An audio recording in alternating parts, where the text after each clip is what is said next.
There's a newsstand over there! Wanna grab a copy of the Steambird? We know our Fontanian friends love a little drama. There's no way they let their readers down. Isn't that Charlotte? And standing next to her, surely that can't be Kaniche? How about... Lost treasure resurfaces at last. Behold the beauty of the Remurian teacup.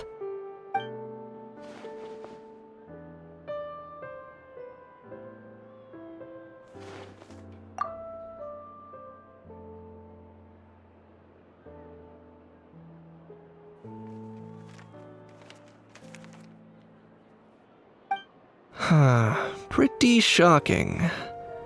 But it still feels like it's missing something. Ah, got it! Udex gravely wounded in shocking stabbing. Set to miss cross-border smuggling trial.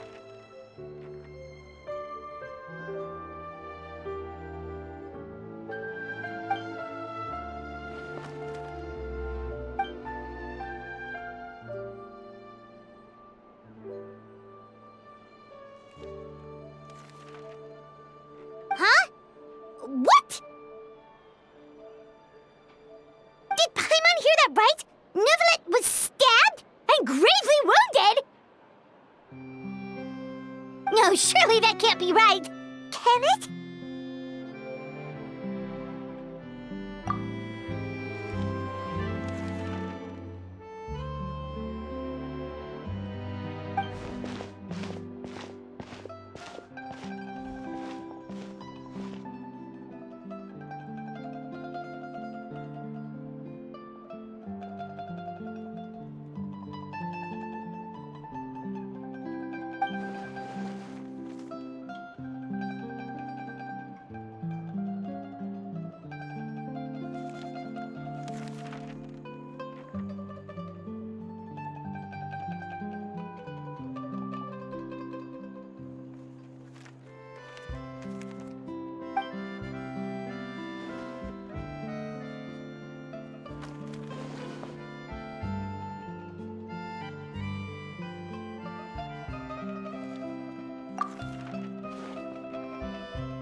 Hey there, you two.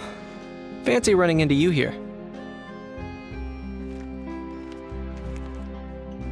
Yeah, that, and also a less than pleasant shock. What the heck was all that about a Saurian meat restaurant and the Udex getting stabbed? Please say you weren't being serious.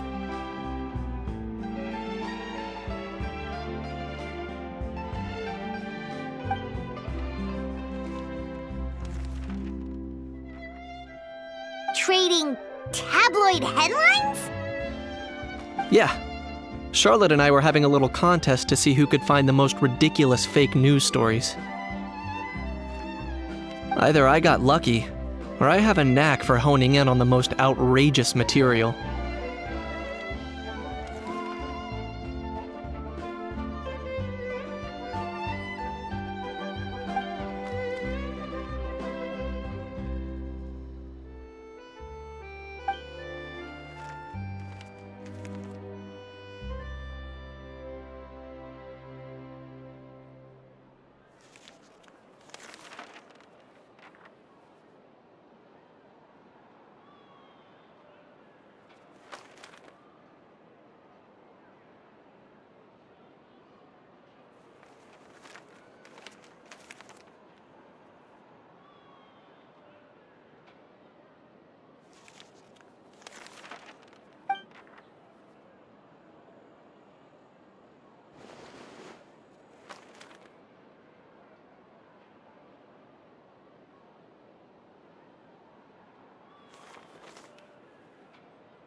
If I had to quantify it, I'd say about 1% of what they write is the truth.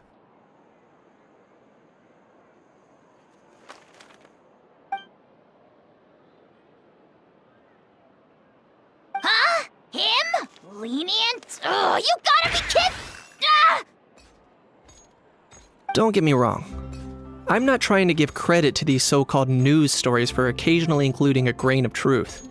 All I'm saying is, even the wildest leaps of the human imagination are always rooted in reality. You mean all those fake headlines you mentioned actually do have some basis in fact? Sure they do. For instance, there was in fact a smuggling trial recently. Considering the amount of speculation surrounding the smuggled goods, it's no wonder there are rumors about restaurants serving saurian meat or teacups being unearthed from ancient ruins. But in reality, the goods in question were simply a few ancient relics dug up from ruins in Natlan. Rest assured, no saurians were harmed in the process.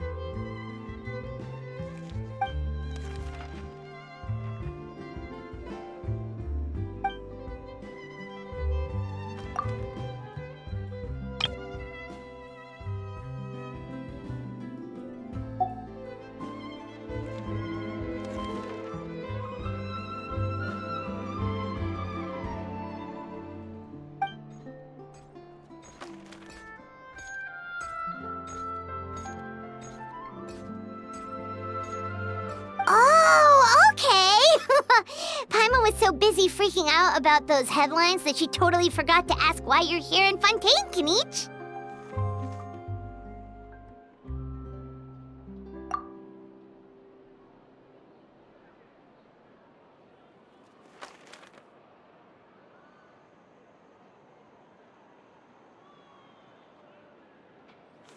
It was a pretty open and shut case, and my testimony in court was clear enough.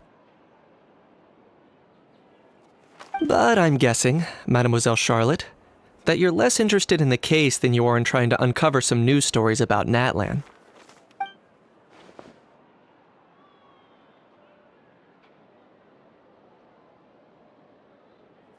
I appreciate your kind invitation, but like I said, storytelling isn't really my forte.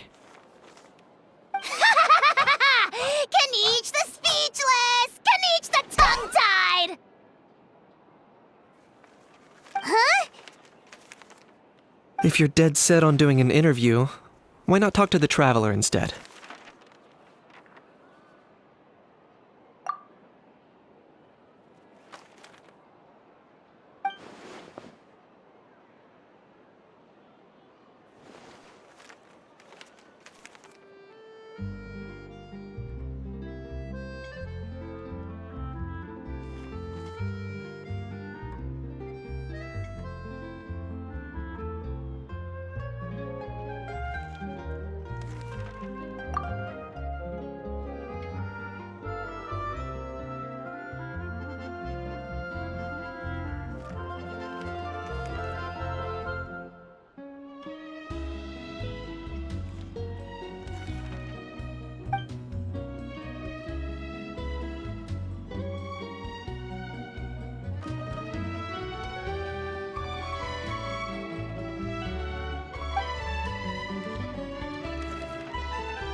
it never stops, does she?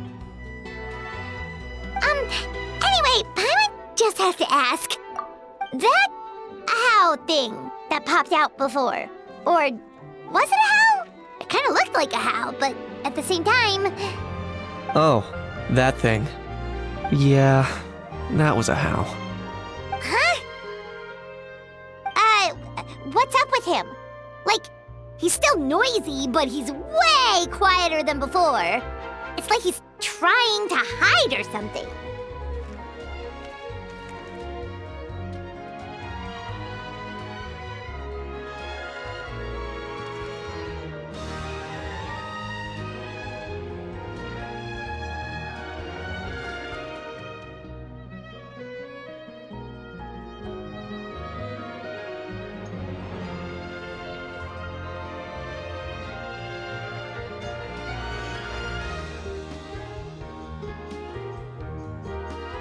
Could be.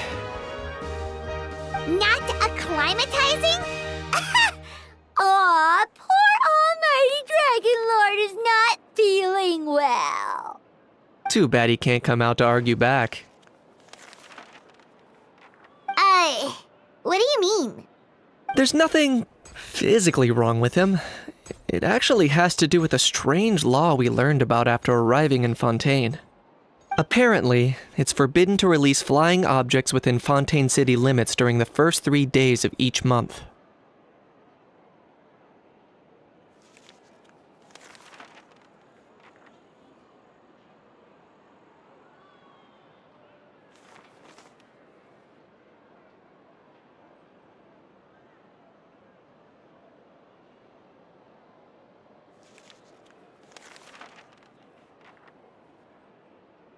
Paimon sure does! Paimon's been down this road before. There's an easy solution. As long as Kaniche holds onto a house tail, he'll be considered an Almighty Dragon Lord balloon, not a flying Almighty Dragon Lord. Not gonna lie, I was considering that. But Ahau wasn't too thrilled with the idea of huffing and puffing away in the form of a mini helium balloon. That said, it's pretty annoying how he keeps randomly popping up all of a sudden.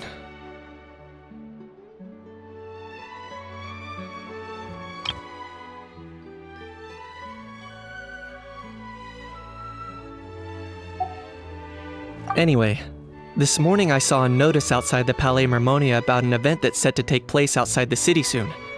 Something to do with filmmaking. I hear that's all the rage here. I was planning to stay here and do some exploring for a few extra days anyway, so I think I'll go check it out. It'll be a good chance to let that noisy helium balloon out. He might even learn a thing or two. If you're free, why don't you come along?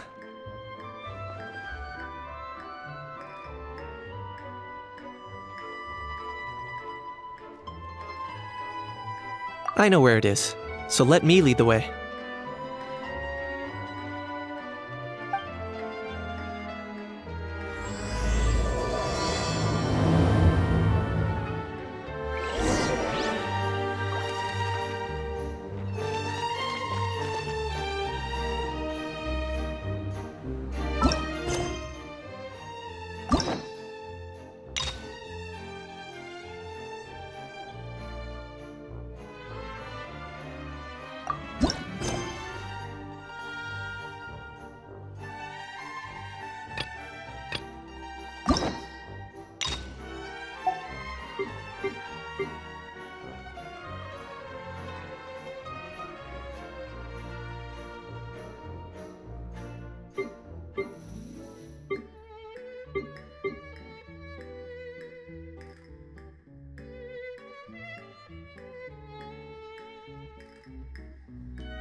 Looks like I remembered correctly. Here we are. Wow, this is awesome! Hard to believe it was just an empty beach before. Yeah, it was still completely deserted only a few days ago when I passed by on my way to testify at the Opera House. There must be some efficient workers in Fontaine. Quite impressive.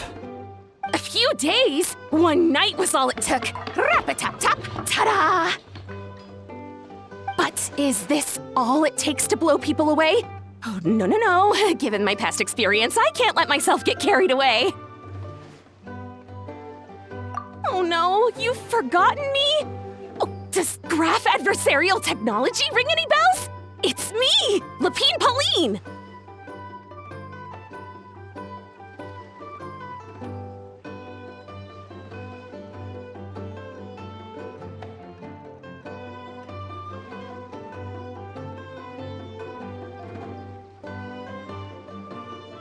Of course! How else would we have managed to build Fantasyland in a single night? Fantasyland? At least that's how I like to think of it myself. A magical land of fantasy, the stuff of film buffs' dreams. I know it sounds like I'm laying it on thick, but that really is the goal here. As you can see, the theme of this amusement park is Fontainian filmmaking, a place for all film lovers to come together and co-construct a world of dreams. Co-construct? Well, that's a relief. Sounds like you're sharing the cost this time rather than pouring your entire life savings into a single project. Nope! I might be inviting others to help fund this, but that doesn't mean I haven't thrown all my life savings into it too! Huh? You've got to be kidding.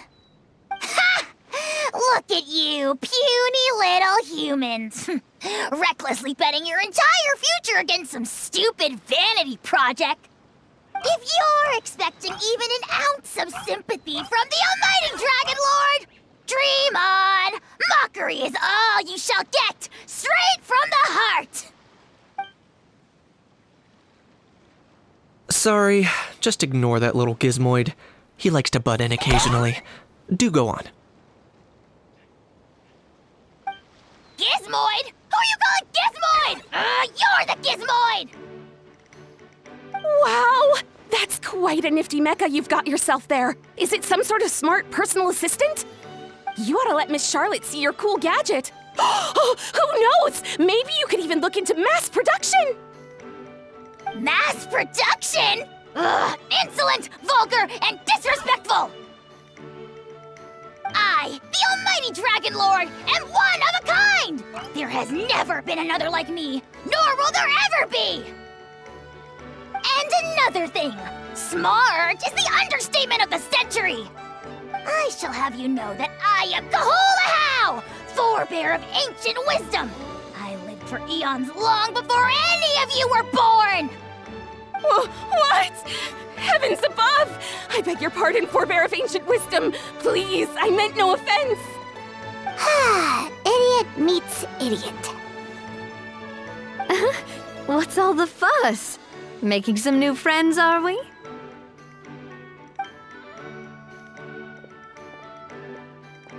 Miss Navia! Allow me to introduce the star behind all the work that's gone into this venue. Miss Navia, President of Fontaine Spina di Rosula. Hello, everyone. Partner, Paimon, how have you been lately?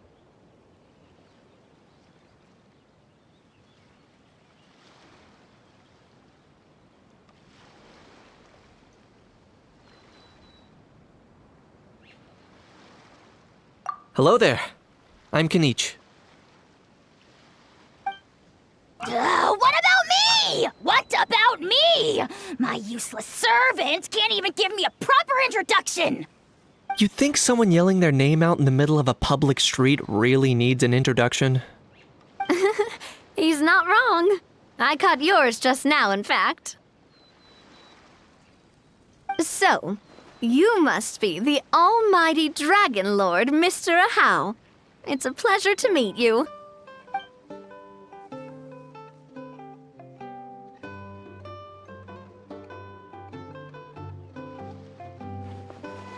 Oh, see that? That's what I call proper manners. Well, it's not every day you meet a well-mannered human. Navia, was it? Excellent. You may address the almighty Dragon Lord by his name.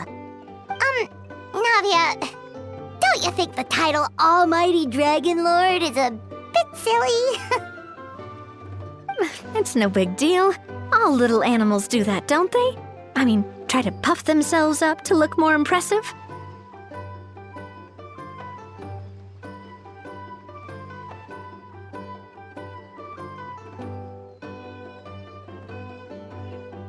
Anyway, it's all thanks to Miss Navia and the Spina di Rosula that Fantasyland's gotten up and running in the space of a single night.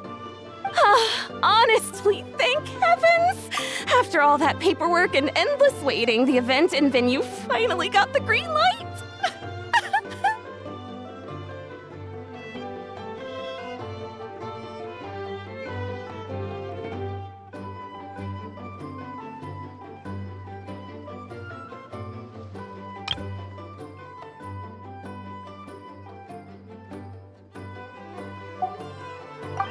I couldn't wait a moment longer.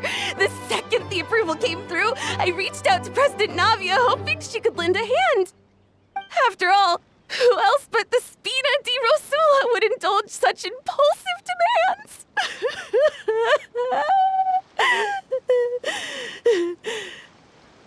Sorry, traveler. Miss Lapine Pauline sometimes gets a bit overwhelmed by her own excitement, as you can see.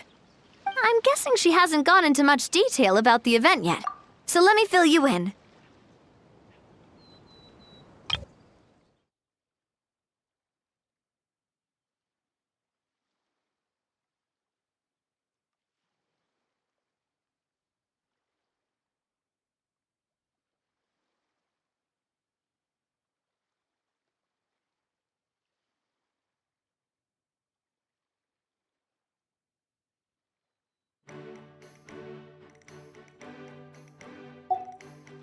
In short, the Cheval Moran Film Fantasyland is a fan convention that's open to film enthusiasts from all over Teyvat. Miss Lapine Pauline is hosting this event and also providing technical support.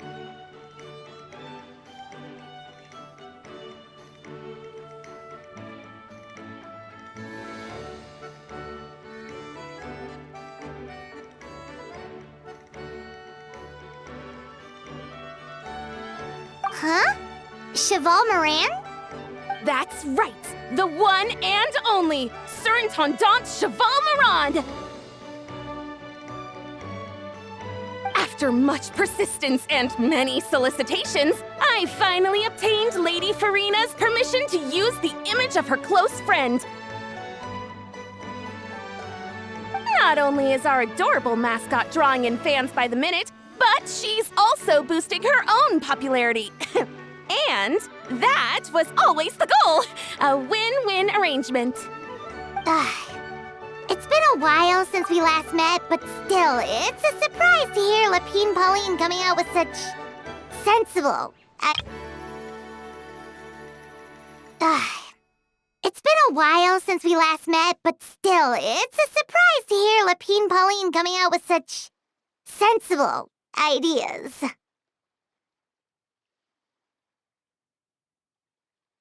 Huh? Cheval Moran?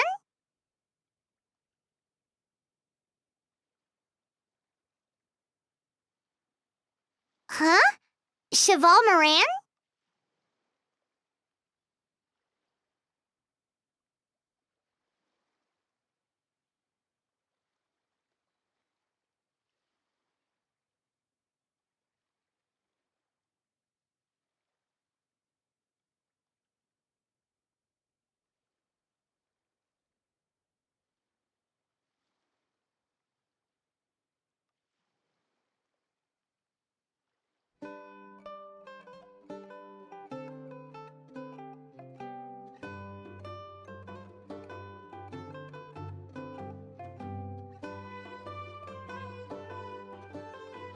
That's right! The one and only Surintendant Cheval Moran! That's right! The one and only Surintendant Cheval Moran!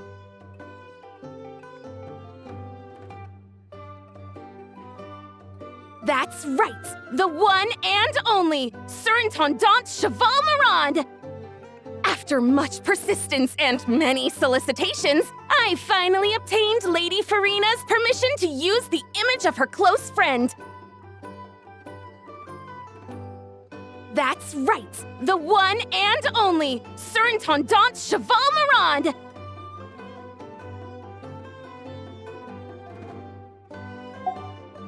By the way, Miss Lapine Pauline, have you decided to switch careers and go into film tech?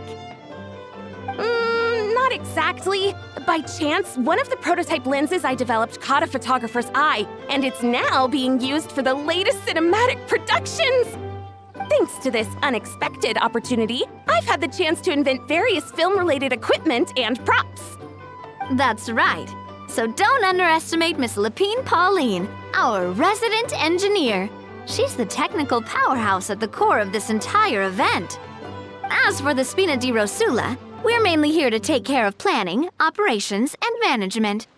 For anyone feeling inspired to set up a booth, Miss Lapine Pauline and I will provide the necessary technical and operational support once their application has been approved. By the way, traveler, are you at all interested in taking part? It would be a chance for you to earn some extra income. Plus, with your skills, I'm sure you could bring something special to the table.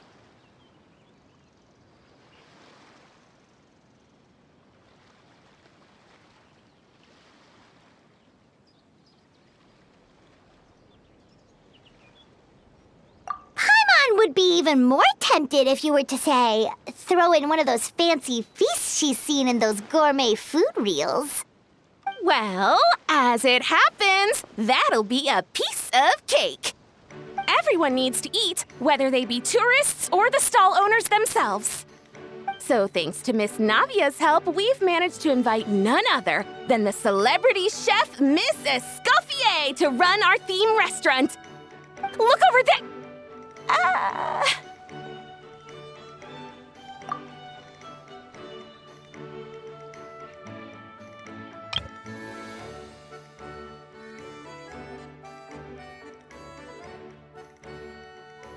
So thanks to Miss Navia's help, we've managed to invite none other than the celebrity chef, Miss Escoffier, to run our theme restaurant.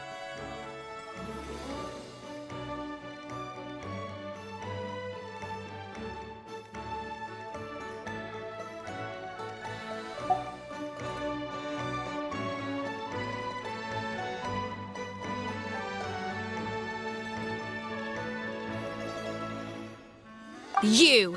Yes, you! For the last time, the ingredients have to be in the right ratio! Get it right next time, or you might as well just lie down on the chopping board yourself.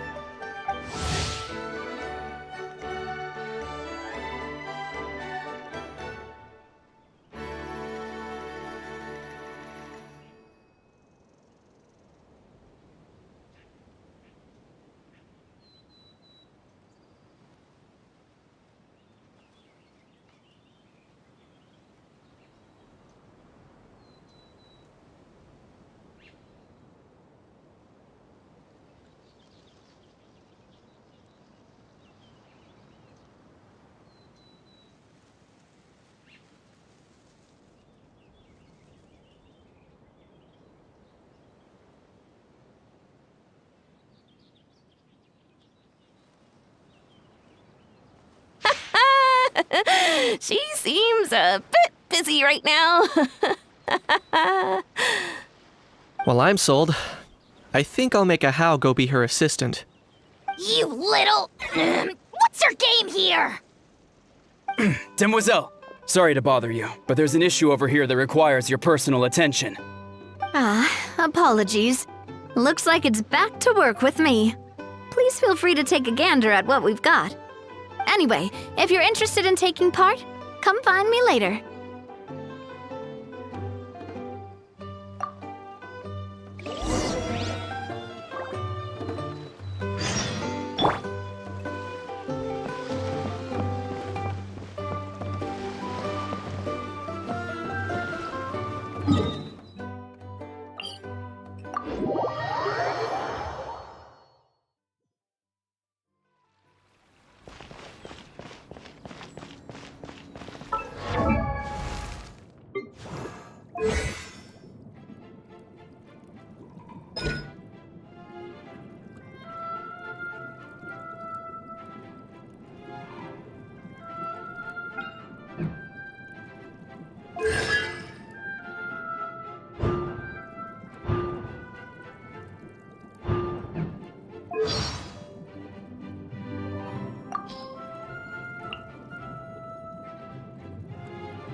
Traveler, it's you! Ready to join the Cheval Moran Film Fantasyland crew?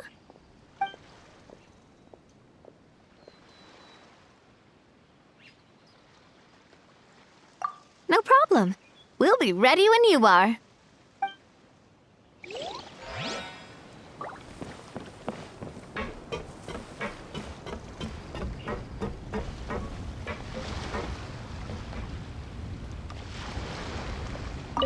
The fresh vegetables from the new batch are exceptional quality. I just wish I could say the same about the new staff.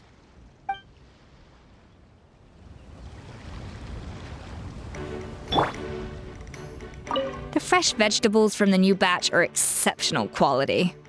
I just wish I could say the same about the new staff.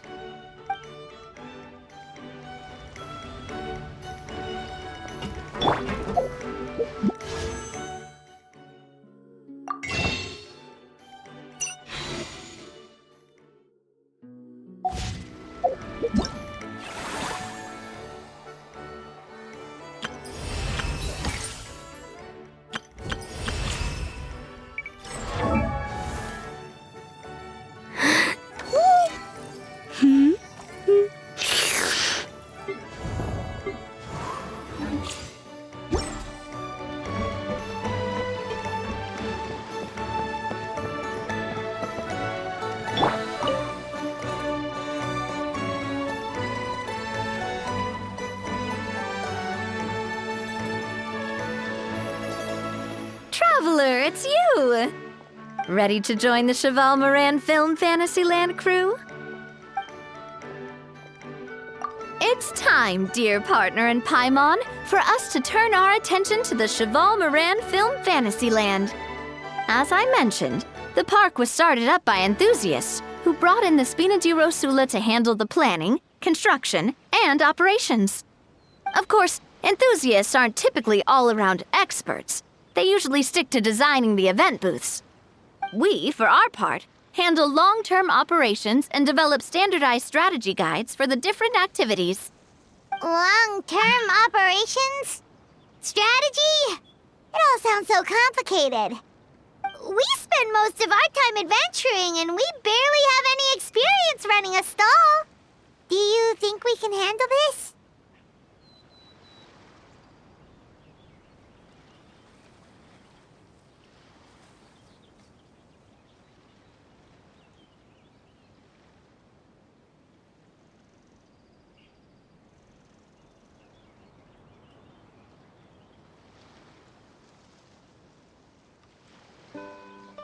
That's more like it. You've seen it all before, haven't you, partner? I'd even go as far as to say you've shaped some of Tevat's biggest business ventures. Anyway, first things first. Let's get an overview of how the whole festival's gonna be run.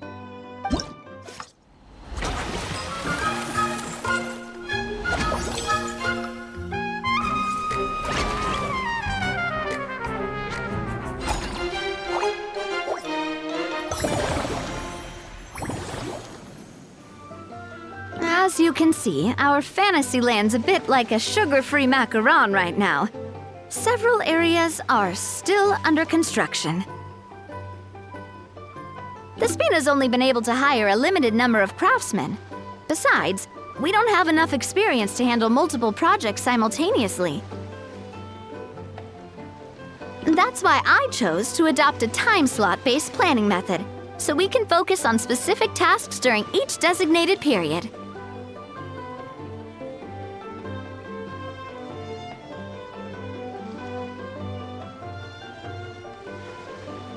Upgrading facilities, expanding the venue, hiring staff.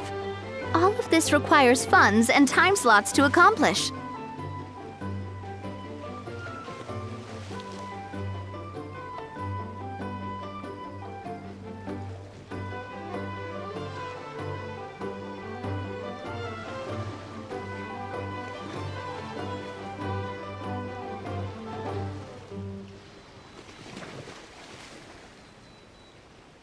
So, it's our job to allocate precious time slots in each business cycle to the most worthwhile tasks.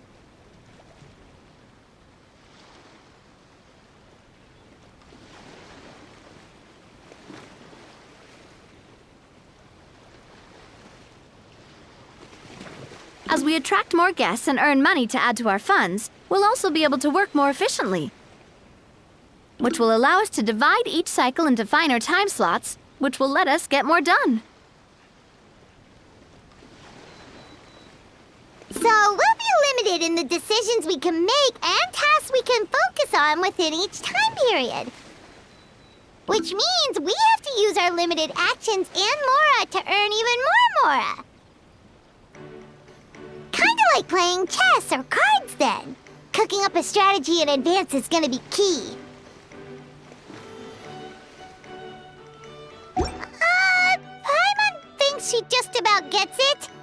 How do you feel about it, Traveler?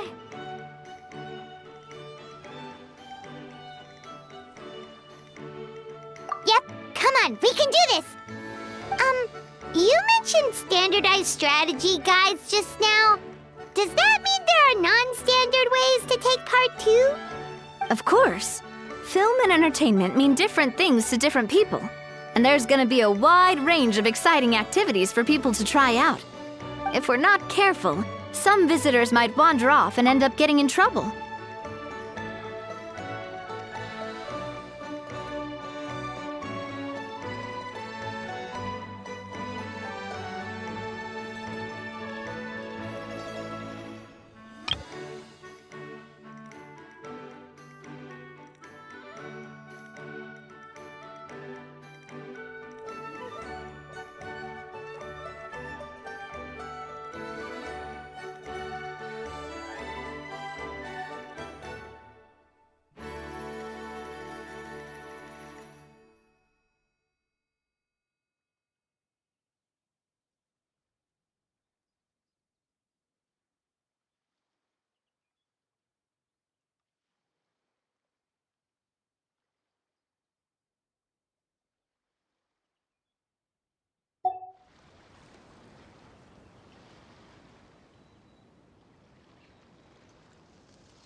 And others might pick up dangerous props by mistake.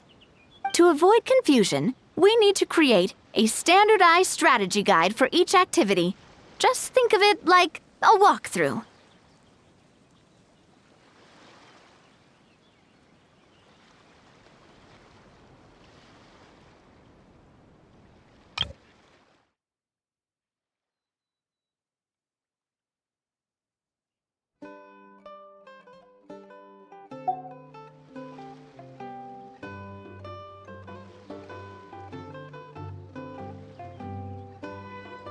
Wow, if we're the first ones to test out the activities, who knows what surprises there could be waiting for us?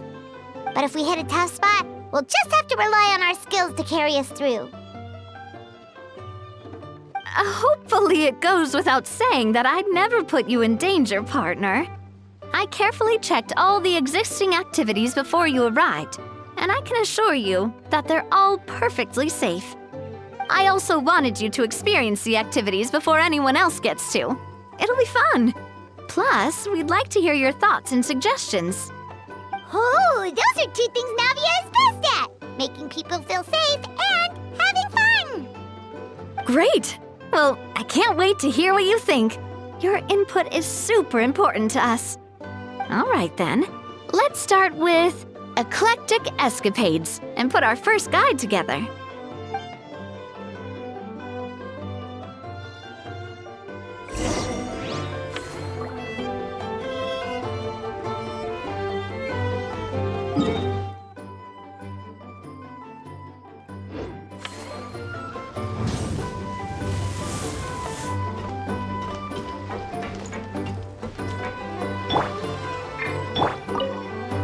All right then, time to try out Eclectic Escapades.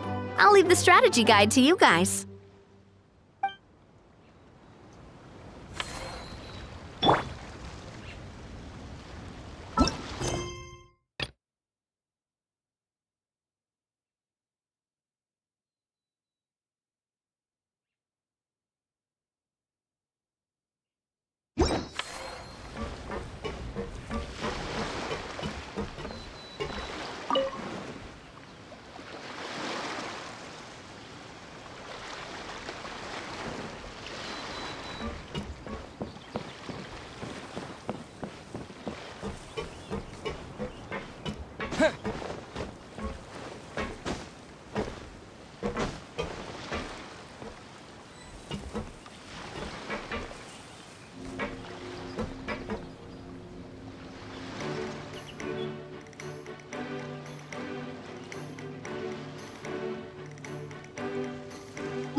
Greetings. Apologies if you overheard my harsh words just now, but I assure you it is entirely necessary.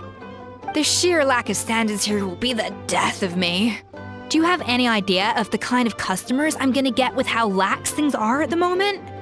The ones that leave their guns behind by accident and then come back to collect them later bringing ammunition with them. Yeah, that's the kind of customer you wouldn't forget in a hurry. Oh. Wait, has that happened before? No, it's just the mention of guns reminded me. Someone did actually leave their gun nearby.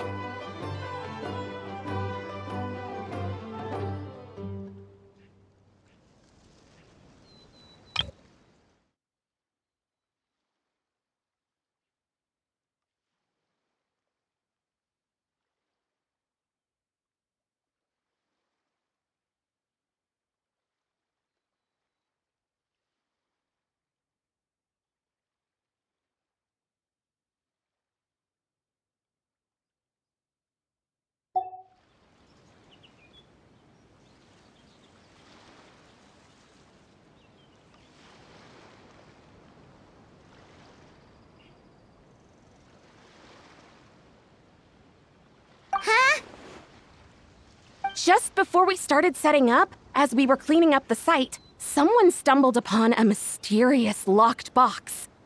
It didn't look like something from Fontaine, though. It had more of a Natlanese vibe. Oh? Do you think a foreign tourist might have left it behind? That's what I assumed at first. But the box was buried beneath a pile of wooden planks, rocks, and whatnot, so it seemed like someone deliberately hid it there. But I didn't see much point in speculating, so the best thing I could think of was to hand it over to the authorities.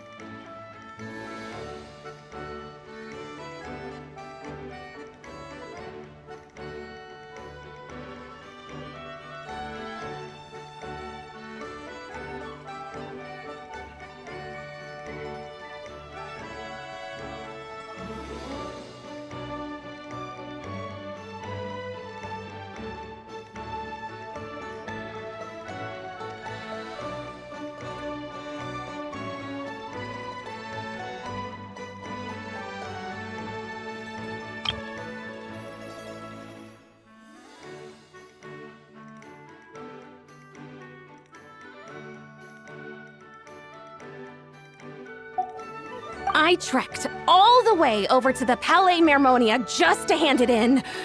Ugh, it was exhausting. What did the authorities make of it? Oh, they made a mountain out of a molehill, as usual. Before even addressing the question of what was actually inside the box, they had several heated discussions about whose responsibility it was to write the lost and found notice. Thankfully, the ever-reliable Officer Sedine stepped up and immediately called in the Marechaussee Phantom to crack the lock and check if there were any dangerous items inside. And, as it turned out, there was a gun. Wow, that's a dangerous item, all right. Mind if I ask what kind of gun it was? Oh yeah, Mr. Kanich, you're from Natlan, aren't you? Do you know a lot about guns? You could say it comes with the job. I have an interest in weaponry and the like. Ugh, such a spoiled brat. What, are the toys I gave you not good enough for you anymore? Yep, got sick of those long ago.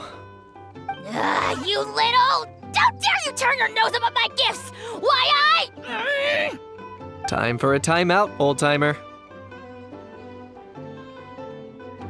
Sorry, where were we?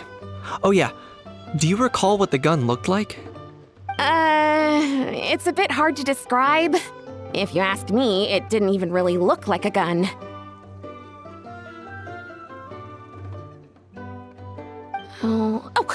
Give me a second. I'll knock out a quick sketch.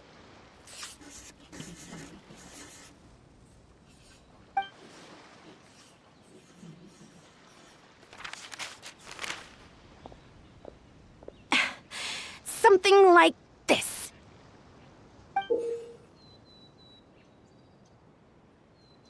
Whoa, it's so neat and precise. It's nothing. Sorry. Is something wrong with my drawing? I know it doesn't really look like a gun, but I assure you, this is exactly what it looked like. And it certainly could shoot as well, too. I confirmed that with the officer from the Marechaussee Phantom. No, quite the opposite. The features are very accurate, and it is definitely from Natlan. Please, don't mind me. I'm just taking a moment to admire it.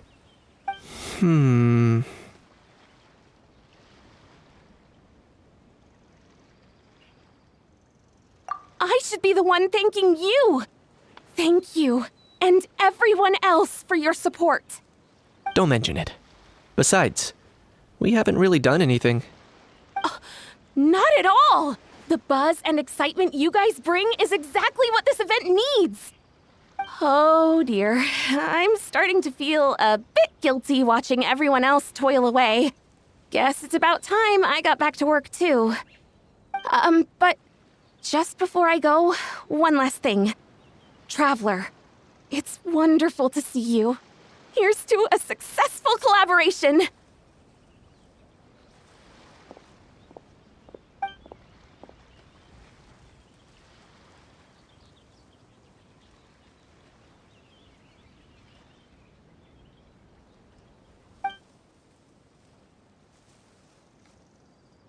I'm sure you noticed that there was something unusual about that gun. Correct. It's most likely an old weapon dug up from some ancient dragon ruins. Based on my experience, it might be more accurate to refer to it as a hand cannon. But in Fontaine terms, it's not wrong to call it a gun. Given why I came here, don't you think it's curious that an ancient dragon relic of unknown origin would turn up like this, out of the blue? I suspect this gun might have something to do with that smuggling case. It might have slipped through the cracks.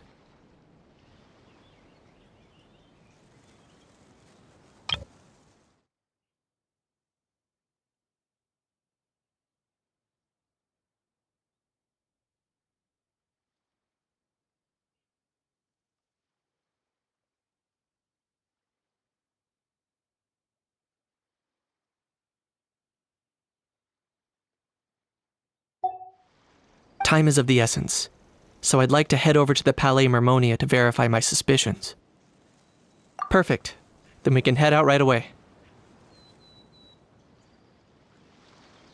Or, if you want to catch up with your friends first, I can wait.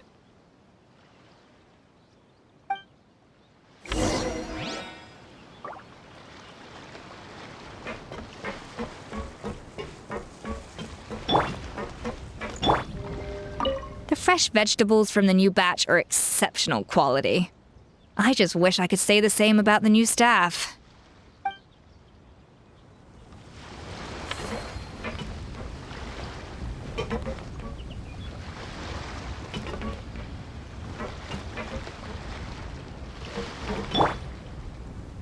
Everyone hold hands.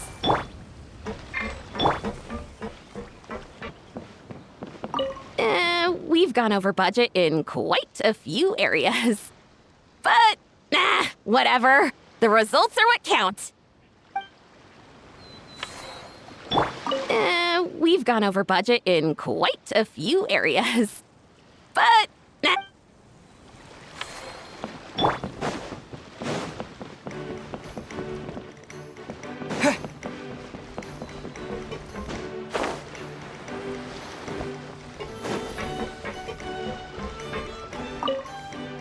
All right then, time to try out.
Oh, man.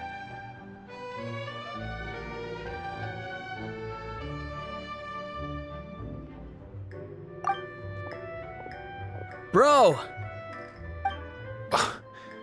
Are you mimicking me? Now's not the time. Come on. No, I mean, one of our buddies is here, for real. Quite a few of them, actually. Aurora and Aoife, what brings you to Fontaine? Huh? How come you're...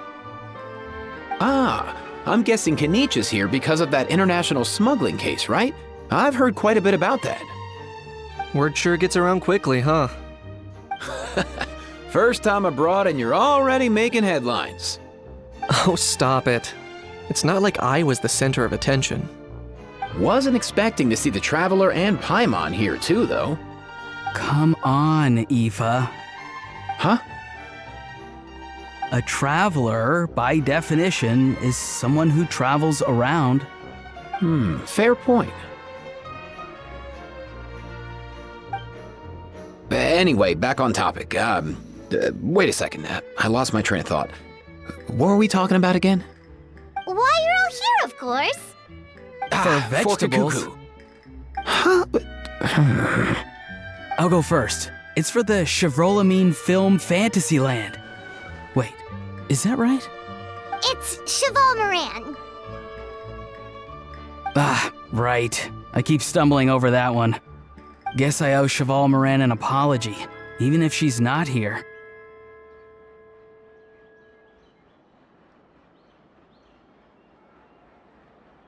Anyway, long story short, the festival restaurant urgently needed fresh vegetables from Natlan, which is why Aoife and I are here. So, you guys are vegetable couriers? He is. I'm just here as a responsible adult. It's his first time traveling so far away from home, and all the elders in his tribe were worried. So they had me come along. Even though it's your first time too. Right, but they still picked me to accompany you. You gotta wonder why that might be.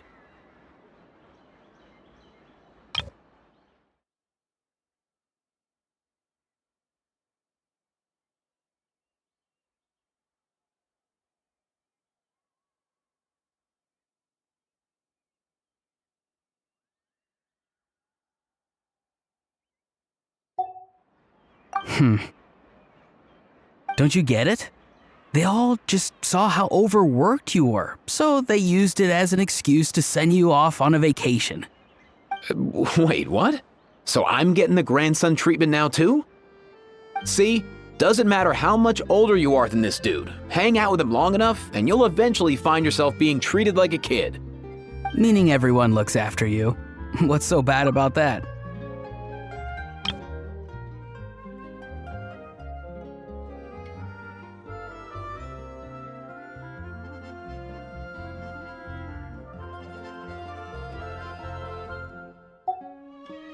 In theory, nothing at all.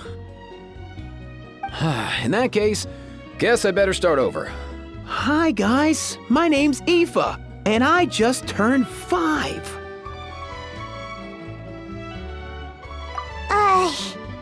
Paimon's not sure who the responsible adult is anymore. So, what about Kakuku? If he was here, we'd be making more of a ruckus than we already are. That's exactly what's got me worried. Aoife, there's nothing to worry about. You're a big boy. You can handle yourself now even without Kakuku. You think that's what I'm worried about? Anyway, my priority right now is Kakuku. Suffice it to say, Kakuku's in big doo-doo. How so? He's so small, and all he knows are a few harmless phrases. What kind of trouble could he even get himself into? Let me guess.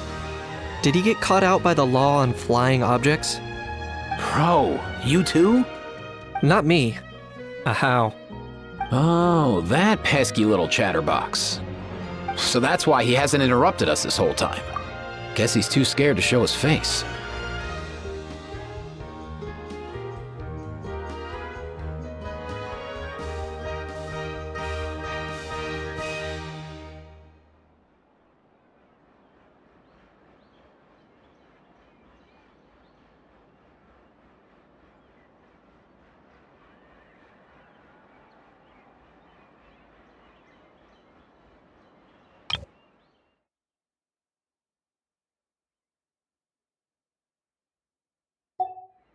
That, plus he's already spouted enough nonsense for one day.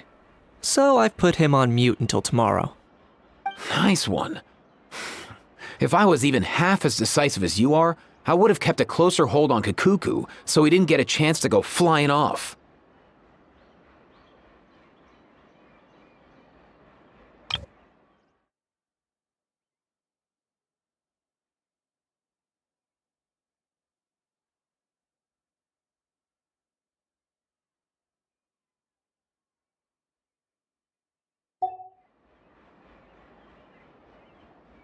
Oh no, bro. Or rather, did Kakuku get caught by the guards for flying around? If they had managed that, we'd at least be able to track him down.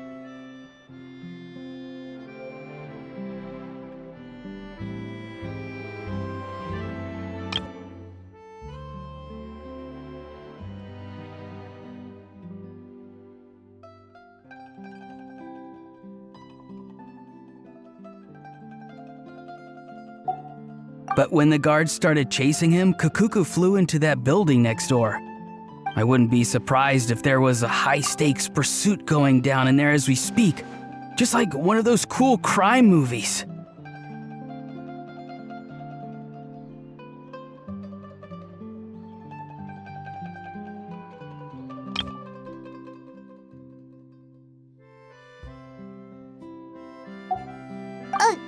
Which building? That one? Yup, that's the one. Kakuku sure has a good eye for a getaway. It's the tallest building around. I may be able to fly up pretty high, but checking every last window would still take quite a while. As for Aoife, well, let's just say he's not flying anywhere without a Saurian. Sorry about that. Not like it's my fault, though. You don't have to apologize on my behalf. Wait a sec. What's this got to do with how high you can fly? Kakuku's got himself into a real mess here, like a panicked animal running straight into a trap. It's pretty worrying. I'm starting to picture him flapping through a barrage of gunfire while important documents are flying about left, right, and center. Heck yeah! If anyone can pull it off, it's Kakuku. He's always been such an awesome Saurus. I believe in him.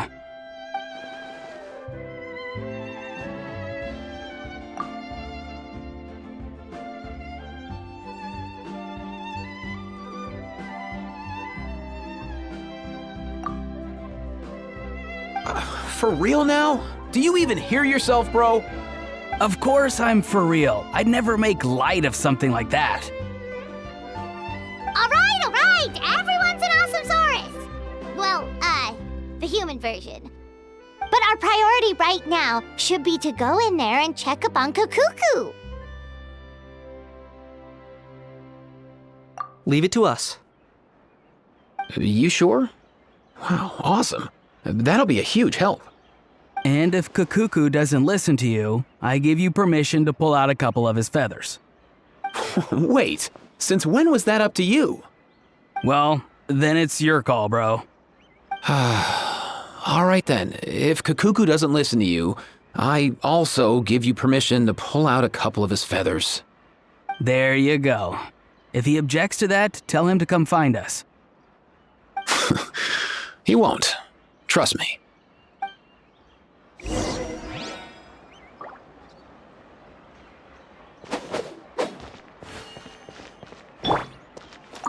Back when we first met Kukuku in the wild and I begged you to take him under your wing, I never imagined you'd end up spoiling him rotten. And I never imagined you'd be nagging me about it. Oh, well, I definitely saw that coming. Huh? You're only 5 years old after all.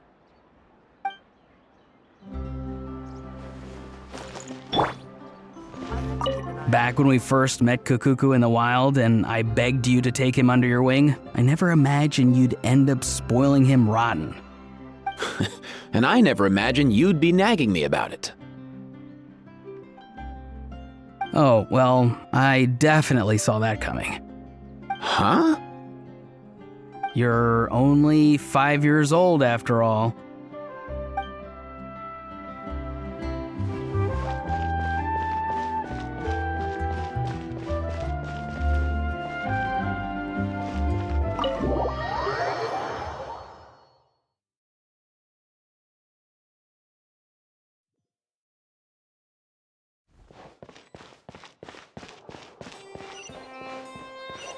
Nothing new there.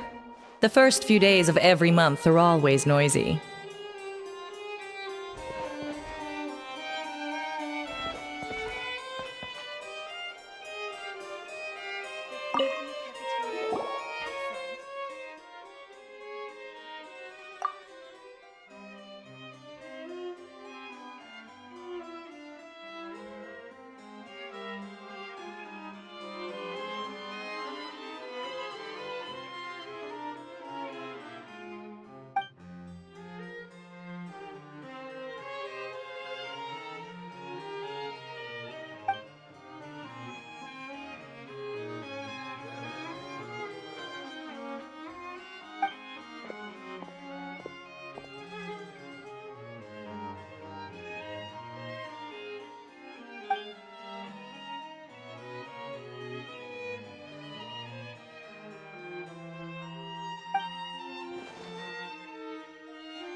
What's all that commotion?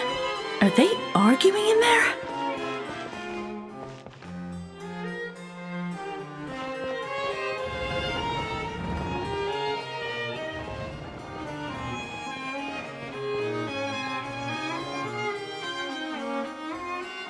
No way, bro!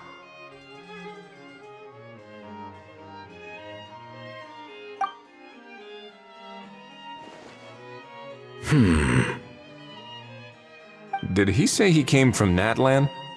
No. Get out of here!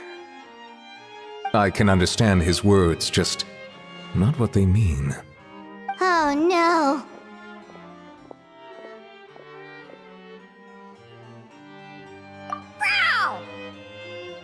Bro! He keeps repeating the same things over and over again. Oh, you know one another.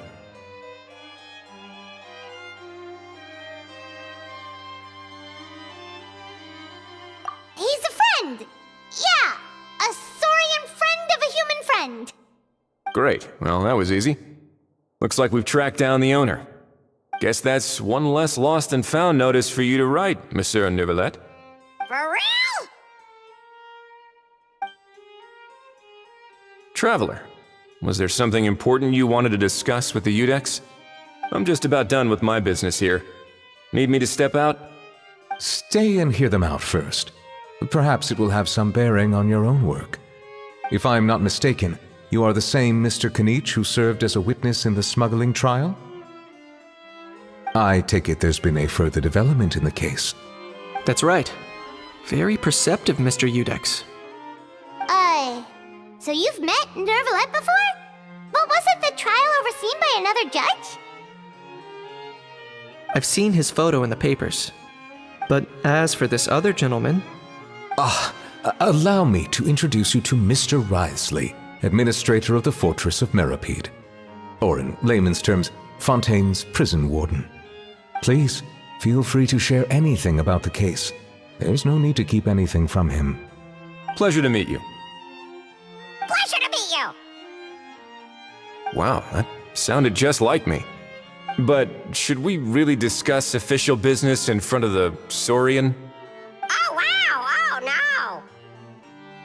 I believe he said... Or rather, I suppose he meant that he'll keep this to himself. Though I should mention, Mr. Kukuku, that we will have to ask you to sign a confidentiality agreement. Sure thing, bro!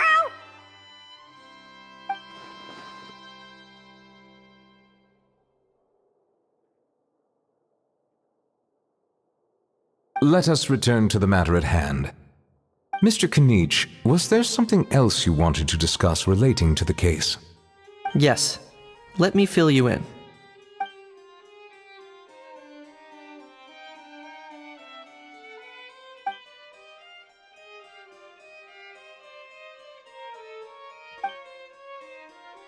Wow! It really is exactly like Lapine Pauline's sketch! That must be all that practice drawing engineering blueprints, huh? So if it's true that this weapon came into Fontaine alongside the contraband from the smuggling case, then there's a high chance we overlooked a suspect. That's exactly my line of thought. I see. Mr. Kanich, thank you for reporting this promptly. I'll arrange for the Marechaussee Phantom to investigate right away. We should begin by questioning the prisoners in custody. Wriothesley. I'll sign off on the interrogation request, don't you worry. That would be much appreciated. It's lucky that the Palais Mermonia wasn't scheduled to release any public bulletins today, and that this guns lost and found notice hasn't been written up yet. In other words, the news hasn't leaked. I'll be staying in Fontaine for the time being. If there's any progress in the investigation or you need my help, feel free to reach out anytime. Yep, we were just about to go help out with Lapine Pauline's convention. If there's any news, we'll keep you all posted. Marvelous. Thank you all. Well then, all that's left is to...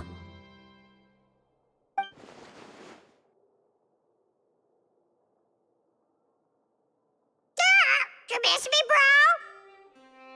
bro? He really does come out with the most unexpected things. Who did he learn it all from? Huh. Well, it's pretty extraordinary. Anyway, according to due process, we must first determine whether Mr. Kakuku qualifies as a flying object. And, following on from our conversation just now, he also needs to sign a confidentiality agreement. Drafting said agreement may take some time. Looks like you'll be staying with us for a while then, Kakuku. Excited?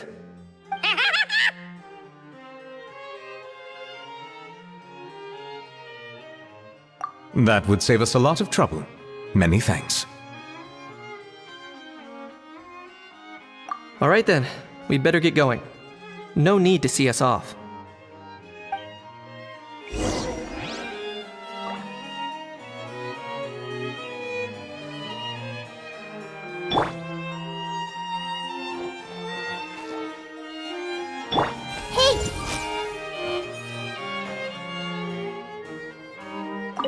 I know you mentioned a while back that people from Nadland would soon start showing up all over the world, but I hadn't expected anything like this.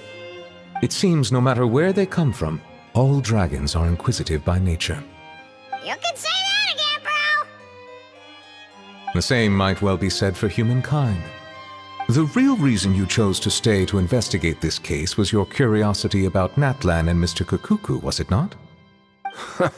Guilty as charged. Nothing gets past you. So, how about we take this opportunity to chat a little more? We've got the world's best translator on hand, after all. Sure thing, bro!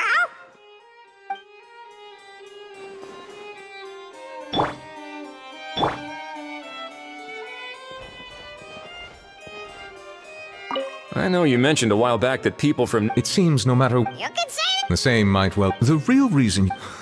So, how about we take this opportunity to chat a little more? Sure thing, bro!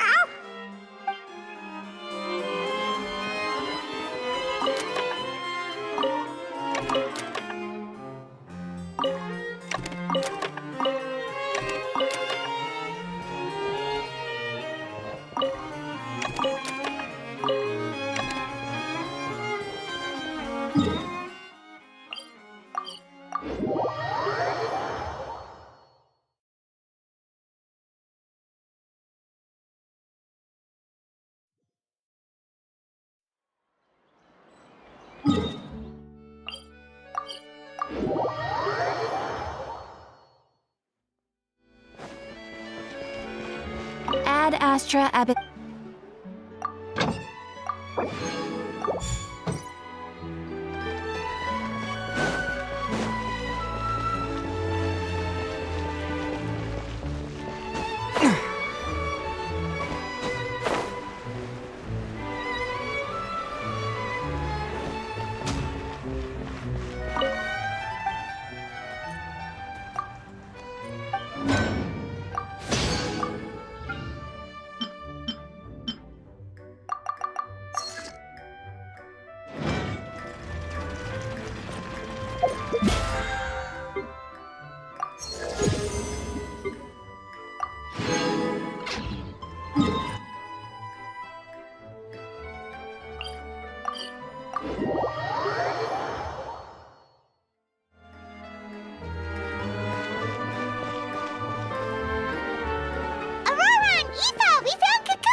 What's the situation? How bad is it?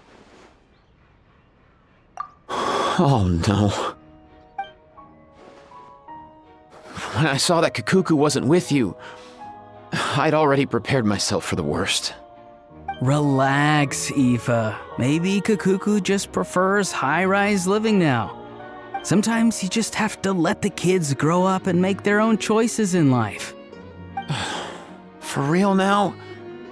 Do you even hear yourself, bro? It's not that bad. Kakuku's fine. Still very much alive and kicking for starters. He hasn't been arrested either, so no jail time.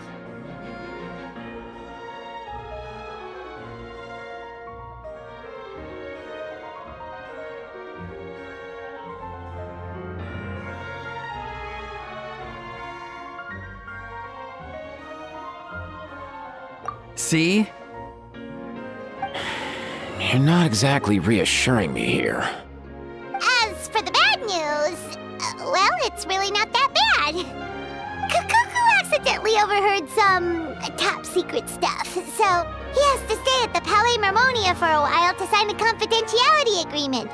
But there's no need to worry. The person in charge of looking after Kukuku is super nice, so he'll be absolutely fine.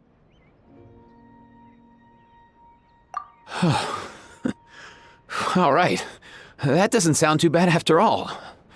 Wow, hearing that's put my mind to rest. But based on my understanding of how things work here, the ban on flying objects should be over by the time Kukuku actually gets out. What a shame. Oh well, I guess we'll just have to go have some fun without him. You don't look disappointed in the slightest.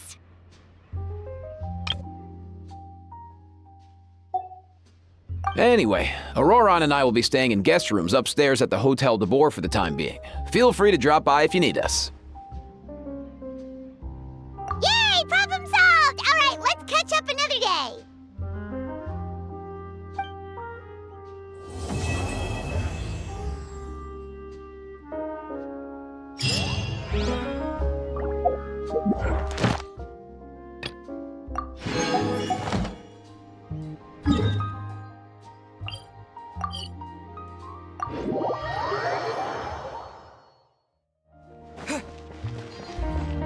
Ad Ast.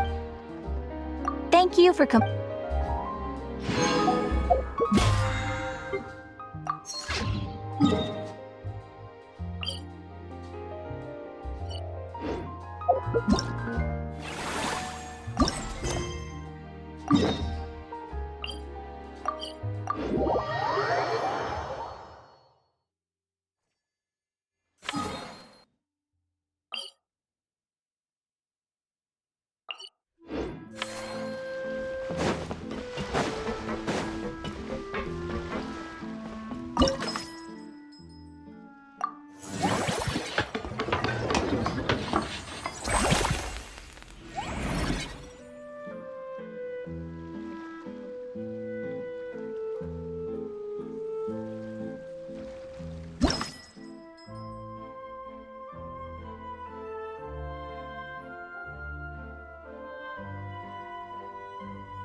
Both of you seem even more excited than before. Looks like your first trial run didn't disappoint.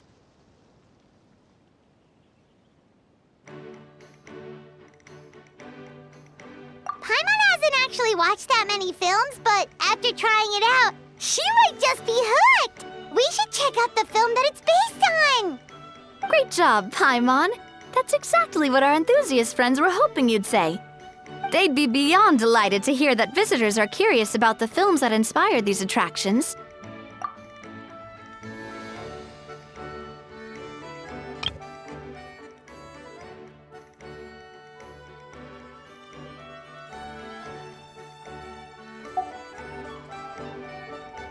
Some have even been willing to contribute extra funds out of their own pockets.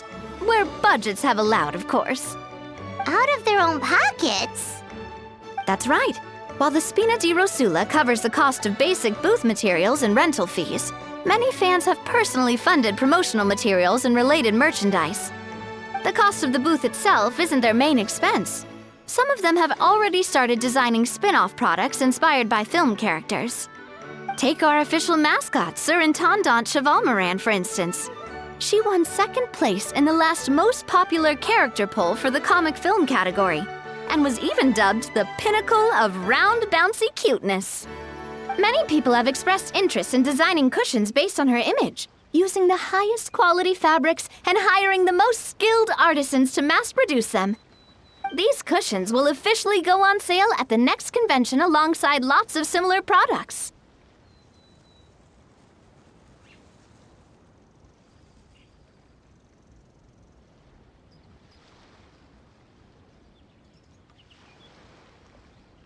Don't worry. As Surintendant Chevalmoran's guardian and official image rights agent, Farina's already getting 60% of the sales revenue.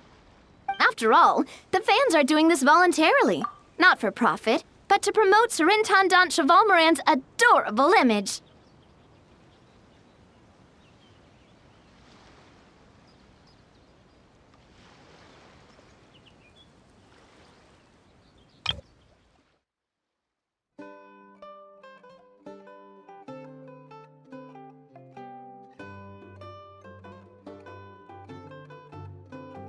Don't worry. As Surintendant Chevalmoran's guardian and official image rights agent, Farina's already getting 60% of the sales revenue. After all, the fans are doing this voluntarily, not for profit, but to promote Surintendant Chevalmoran's adorable image.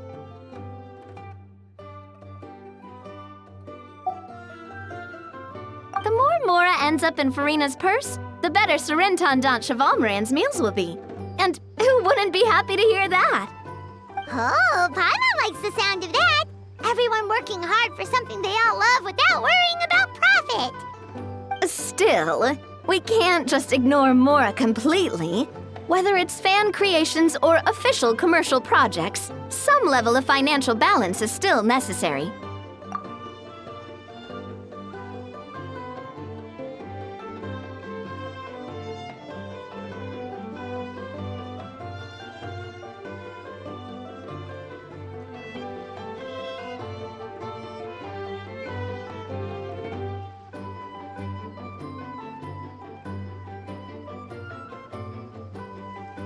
The same logic applies to the Chevalmoran Film Fantasyland taken as a whole. Once we finish the standardized strategy guides, our attractions can officially be open to the public. But we can't take personal charge of the ticketing process. There's plenty of work to do at the various booths, and the park itself is a work in progress. We'll need to assign dedicated employees to maintain and manage each attraction. There's a recruitment section on the park's bulletin board. We've received many applications, and each candidate has their strengths. Our job is to match the best candidates to each attraction based on their overall performance. Once assigned, the staff will keep the attractions running, ensuring a continuous revenue stream. Wait, so we've suddenly gone from being playtesters to heads of human resources? That's definitely a first for us.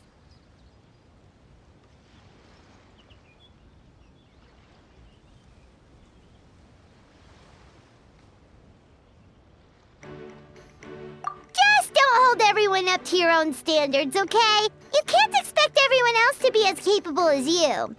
Alright, time to review some resumes. Fingers crossed we'll get some exceptional candidates.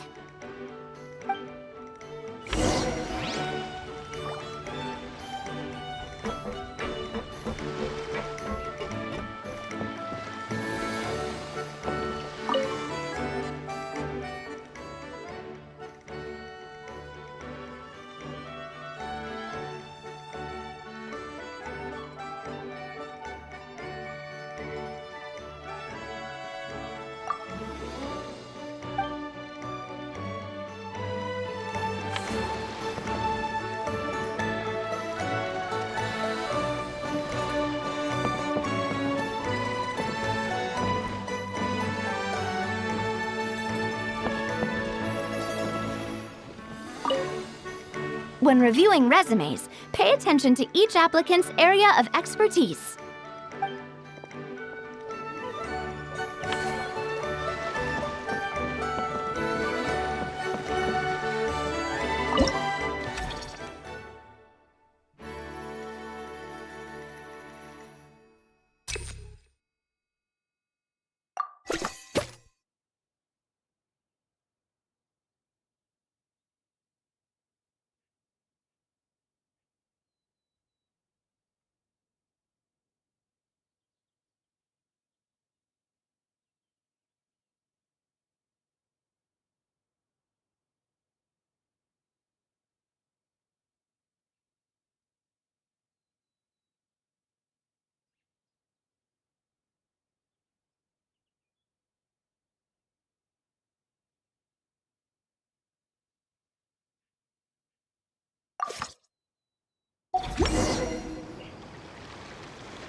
Looks like this particular employee is really getting into their role.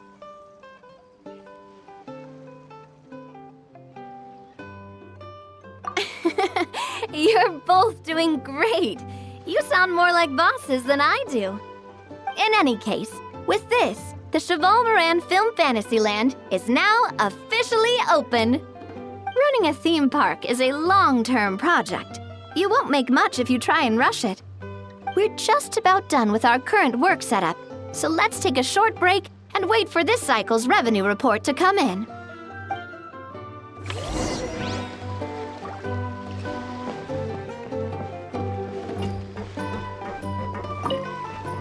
Well, this cycle of operation sure got us off to a good start.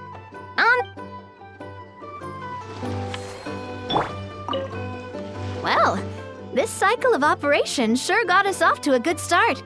On to the next one.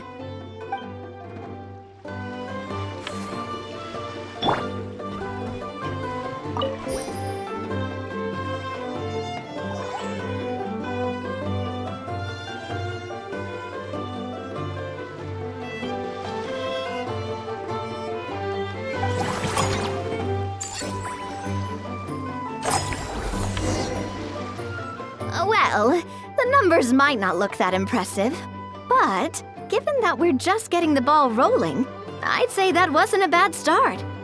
Building on this momentum, we must consider rolling out more unique business strategies during the next cycle. To draw in the crowds, I've invited one of Fontaine's very own celebrity chefs, my good friend Escoffier. She'll be performing right here in the amusement park's restaurant. On that note, let's go catch up with her.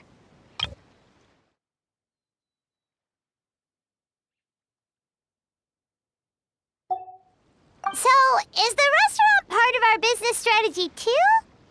There are so many layers to this operation.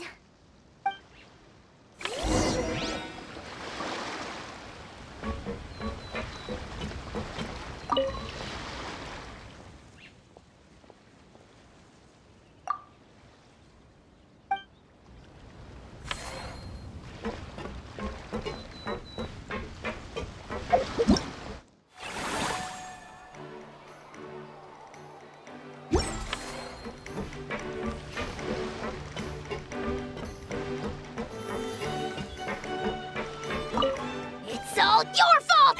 All your fault! Your fault, your fault, your fault! Stop yelling and get to the point. If you hadn't kept me locked away, I could have asked that judge to step in for me! He'd have backed me up for sure, and then we'd have kicked your sorry little butt! For real now? Did you even hear yourself? You'd better focus on outsmarting Kakuku first. All your fault! All your fault! Your fault, your fault, your fault! Stop yelling and get to the point. If you hadn't kept me locked away, I could have asked that judge to step in for me! He'd have backed me up for sure, and then we'd have kicked your sorry little butt! For real now? Did you even hear yourself? You'd better focus on outsmarting Kakuku first.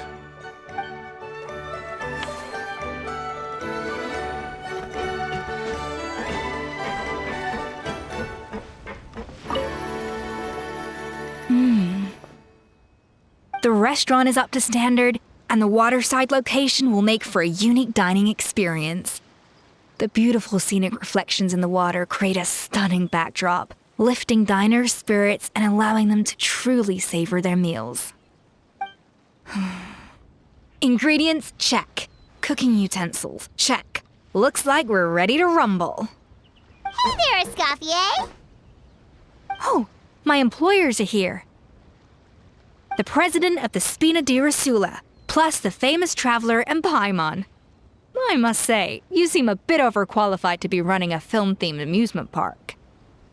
I'd say that if anyone here was overqualified, it would be the former head chef of the Hotel de Boer. Wherever you walk, the aroma of fine cuisine follows in your wake. Let's get back to business. I'm guessing you want the traveler to help me decide the theme dish for each cycle, right? This is the business strategy I mentioned earlier. Using Escoffier's top-tier dishes to attract more visitors to the park. But this isn't just about attracting visitors. Her culinary masterpieces will surely have other surprising effects.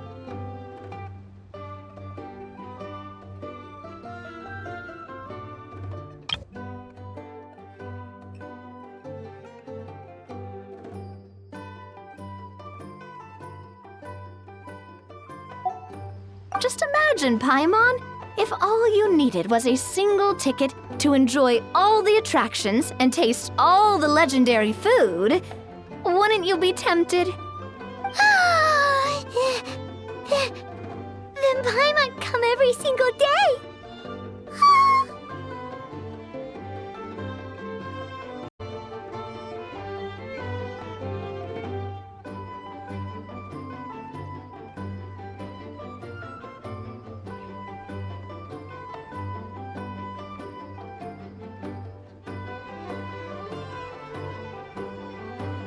Now, here's the twist. To get the most out of this strategy, the menu can't be made public. Based on research by a certain food branding consultant, many restaurants have started offering a special chef surprise dish. So give me some inspiration every few business cycles, and I'll decide on our next theme dish. Now then, give me your hand.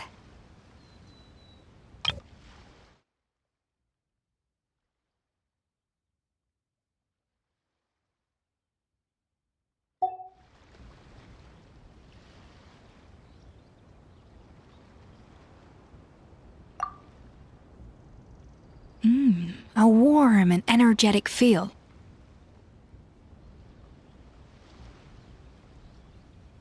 Your hands are calloused from wielding your sword, but still quite delicate. When you grasp its hilt, it's like you're holding the bow of a violin. A sword, then. The theme this time shall be strength.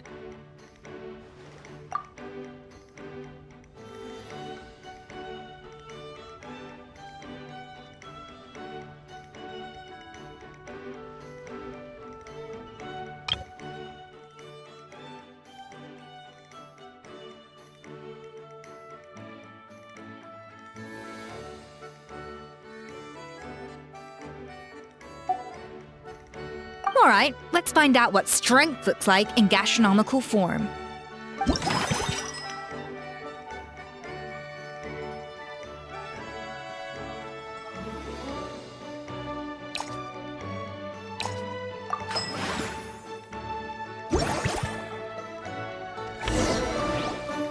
I've refined the sauce for these barbecue ribs. It's a richer flavor than the classic version, but not at all greasy. The mint extract in the seasoning leaves a refreshing aftertaste, perfect for indulging yourself after a fun-filled day. But if you ask me, I'd say the artisans need these more than the guests. The artisans? As I'm sure you've noticed, this park isn't quite finished. A serving of these barbecue ribs should help the artisans replenish their strength much more quickly. As their bosses, you have an obligation to provide meals for them. So why not invite them to dine here? Who knows? The morale boost might even improve their productivity. Oh, if I recall correctly, you once served up some special fish and chips for the porters over at the Fleuve Centre. For several days after, the workers were all incredibly efficient. They'd finish 8 hours of work in just 5. And then, because they clocked out early, they'd come back completely refreshed the next day. Then there's no time to lose. Go invite the artisans over while these ribs are still hot. I'll prepare some side dishes and desserts too. That's a great idea! You really live up to your reputation, Escoffier! Looks like these themed dishes are gonna make a huge difference after all. We'll have to make sure we check in with you regularly. The artisans are pumped and ready to roll thanks to that themed dish. And perfect timing, too. Let's take this chance to take the facilities of our eclectic escapades to the next level.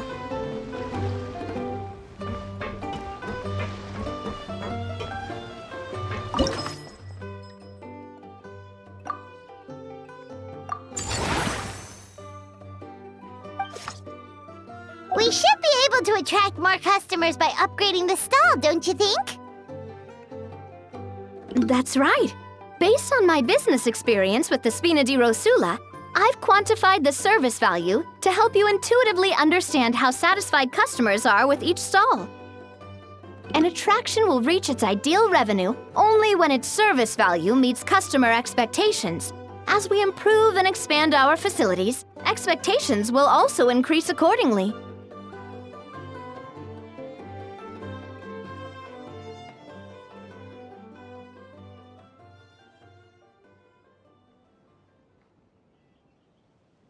When that happens, we can deploy more capable employees or invest funds in training to enhance our employees' skills.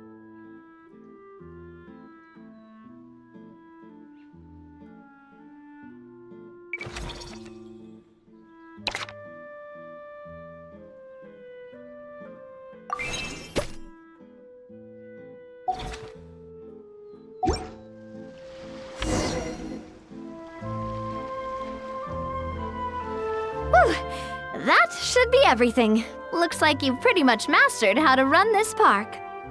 Huh? Have we really? Thinking about it, we have learned quite a lot, haven't we?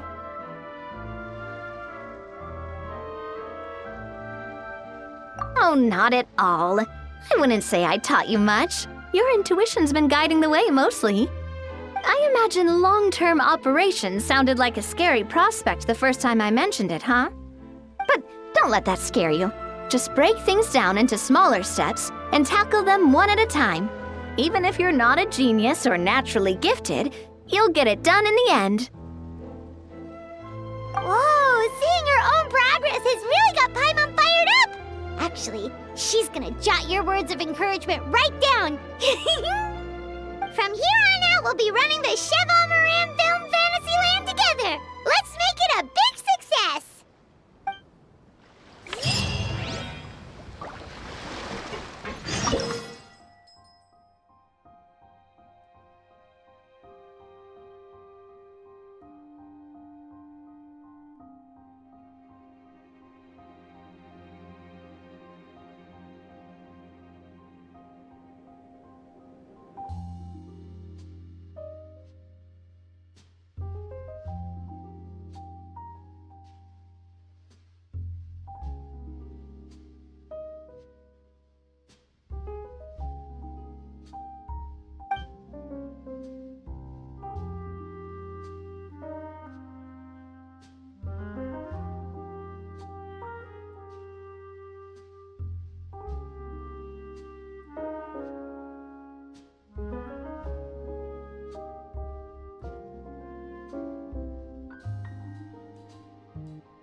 You've got this park off to a great start, partner. The ball's really starting to roll, huh? I can't wait to see how it'll all turn out. How exciting!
That unique aroma. I wonder how you'll inspire my cooking this time. Alright then, I'll just go with the flow. It's about time for a fresh new flavor.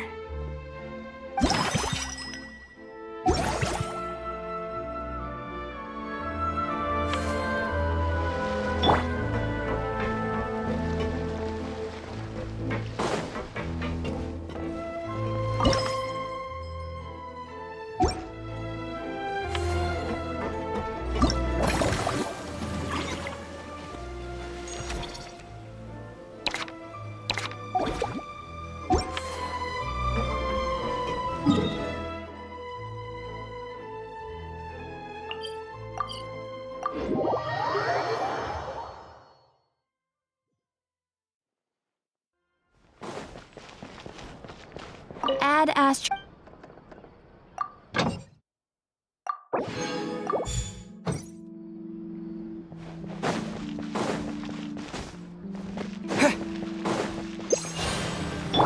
Try and stop me!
I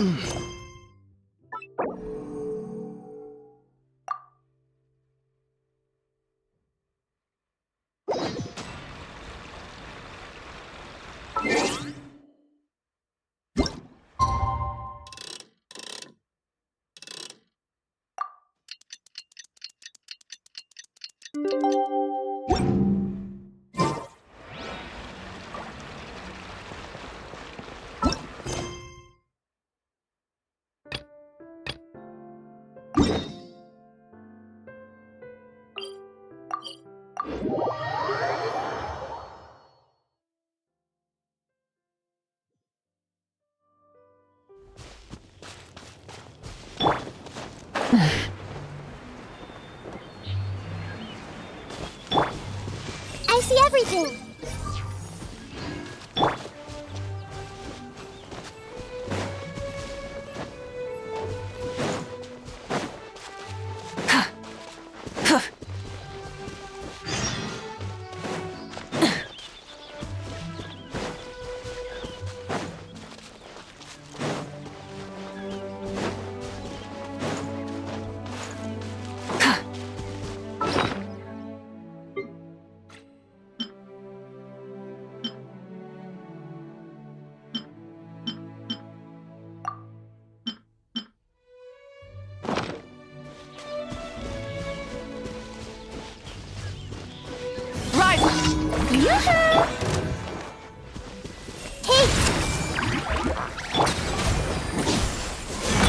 Let my name echo in song!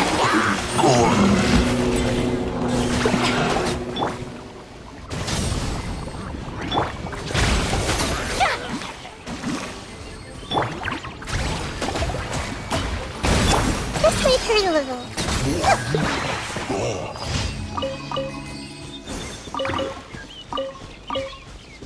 Everyone hold hands.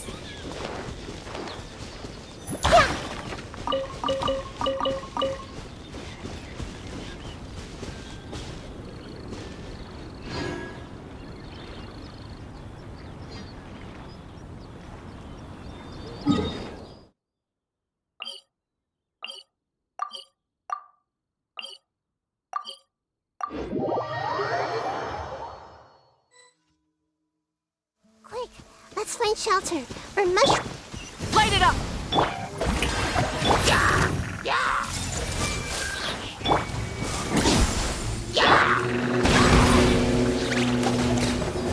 committed memory. Pyroclastic surge!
Rise with the sun!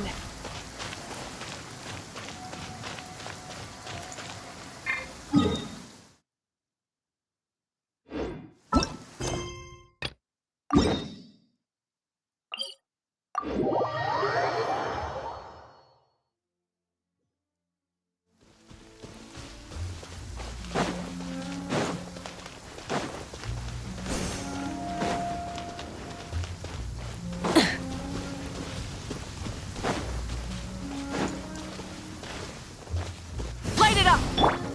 Shower me with... I see everything.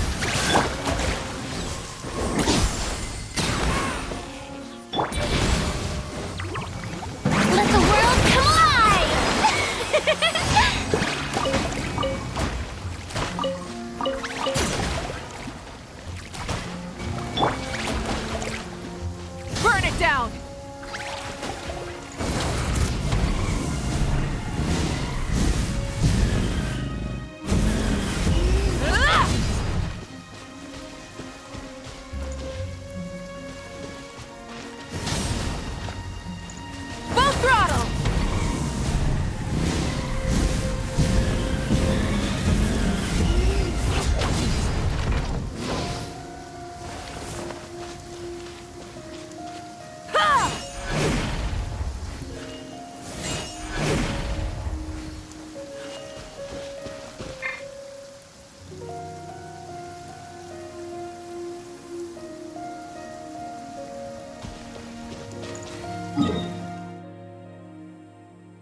You're dripping wet. That must be uncomfortable. Let's take a break. I'll use my fire to dry you off. Rise with the sun!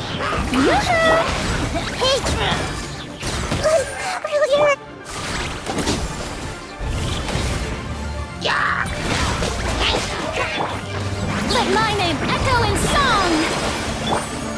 Light it up! Light up the blazing sun!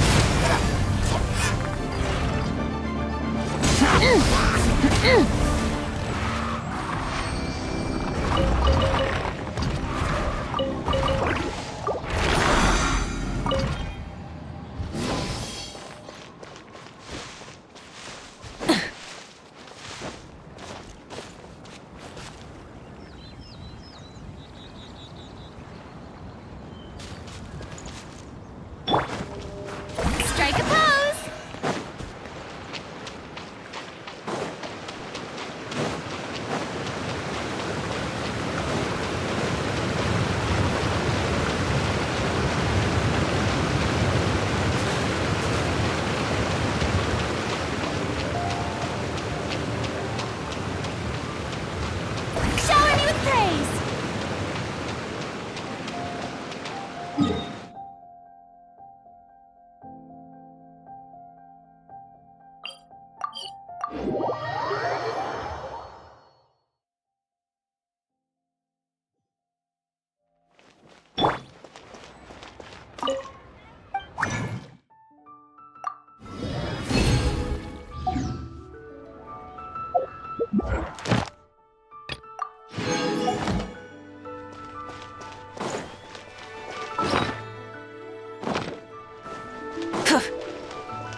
Should I?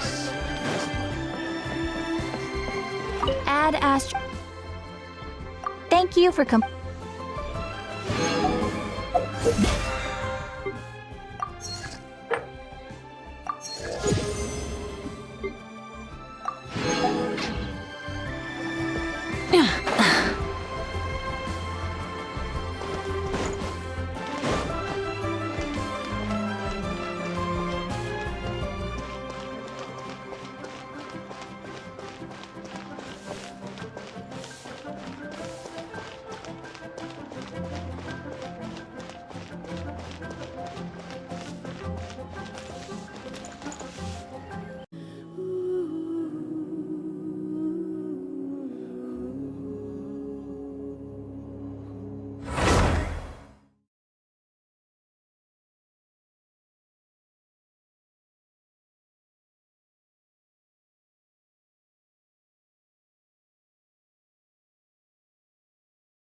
Instead of confining themselves to the heavens, God should broaden their horizons in the world below.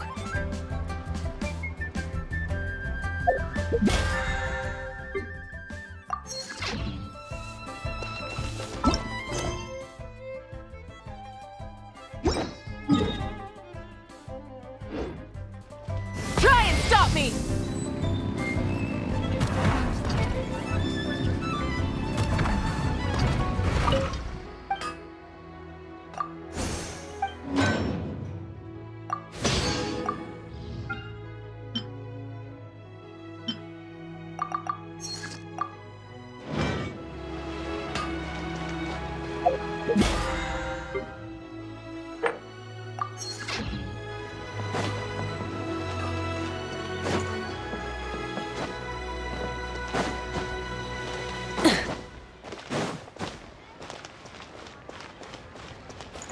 Welcome to Second Life. Satisfaction guaranteed.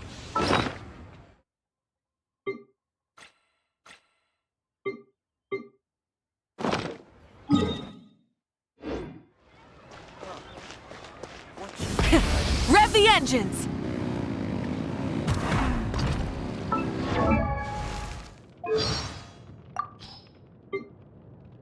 Burn it down! Rise with the sun! Rev the engines! Light it up! Full throttle! Try and stop me! Light of the blazing sun! Wrath from the skies! Pyroclastic surge!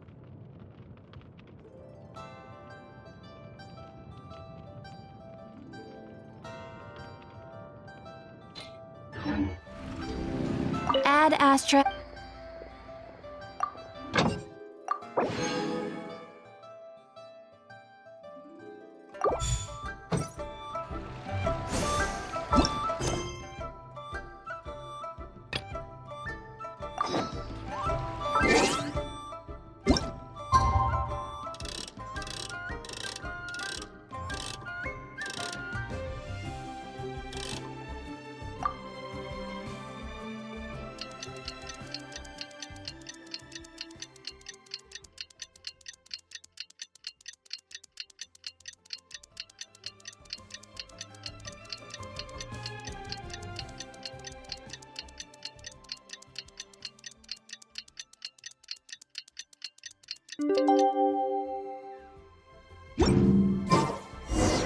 It's Minute.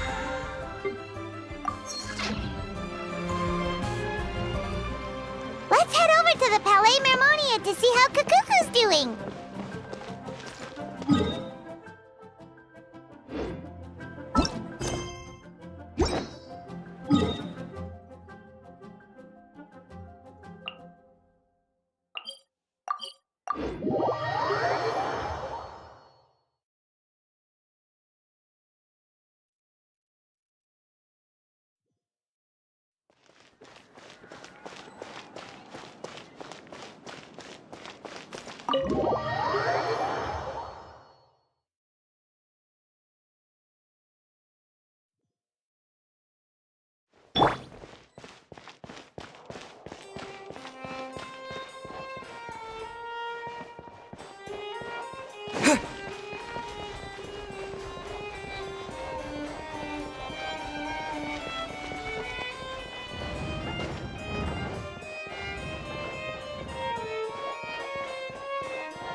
good news or bad news, though?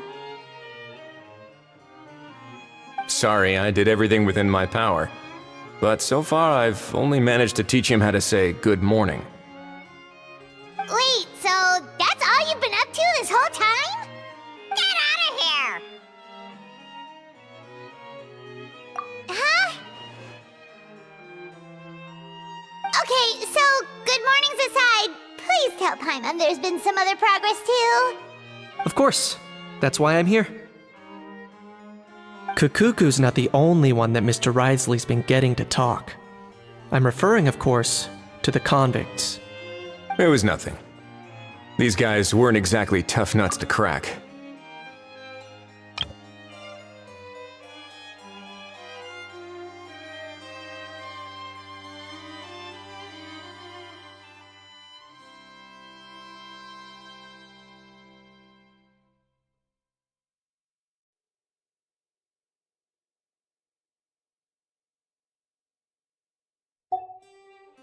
So, what's the deal?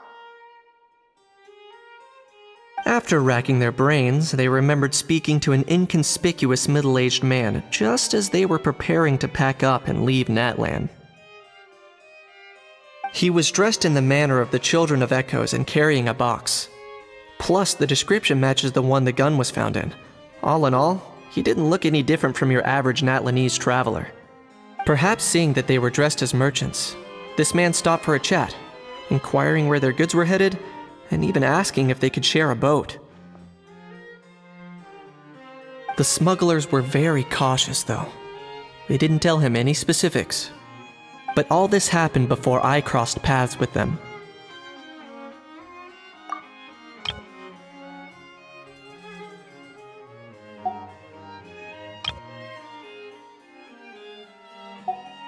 I happened to notice them as they were preparing to set sail. I thought they looked shady, so I snuck aboard, and ended up being carried along all the way to Fontaine.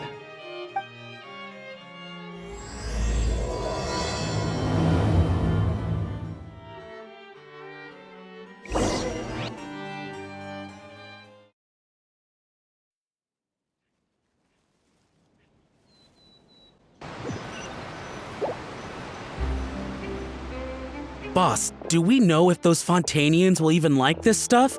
What if we can't shift it? And that's why we call you a rookie. It's all supply and demand, kid. Supply and demand. Natlan's foreign trade is just starting to lift off. There'll be a market for it, you'll see. That's right. So stop giving the boss trouble, rookie. Just do your job and keep an eye on the goods. Are they merchants? Have they come to Fontaine to do business? Scarred face, calloused hands. On closer inspection, the fabric looks worn at the knees and elbows, and his fingernails are dirty. Not exactly your typical merchant.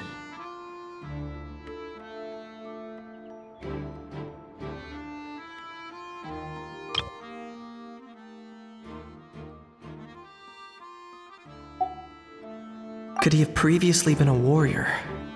Or even an adventurer? Something feels off. I'd better sneak up and get a closer look.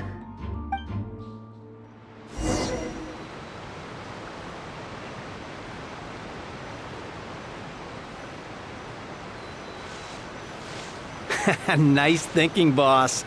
This tourist tub's been fast going and smooth sailing. Plus, no one's been asking us what we're up to.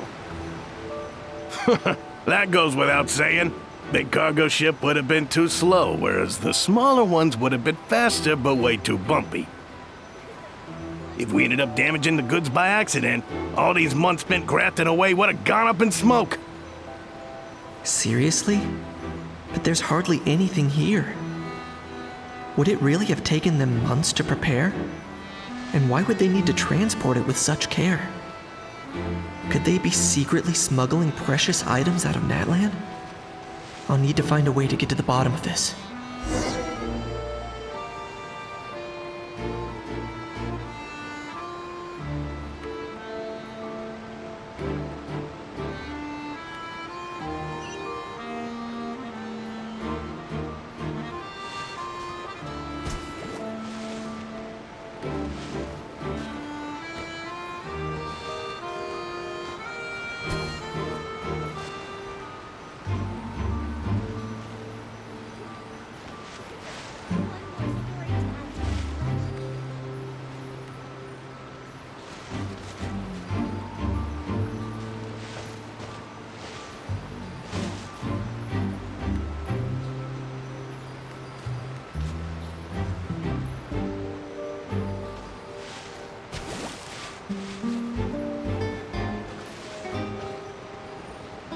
Let's go hear what these criminals have to say for themselves.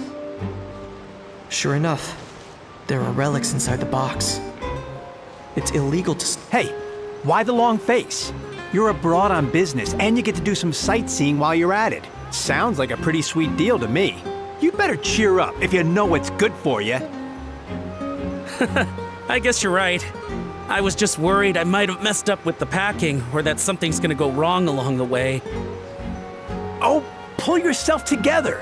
Tons of foreign tourists come traveling to Fontaine. I bet their luggage is full of all kinds of weird stuff. If someone insists on checking it all, just show them the purchase order we had drawn up. Those Fontainians can't get enough of their legalese, so I've heard. They can look all they want. Aha. So their aim is to smuggle in contraband after all. Looks like I've gathered enough intel about the smugglers and their contraband. Time to inform port security.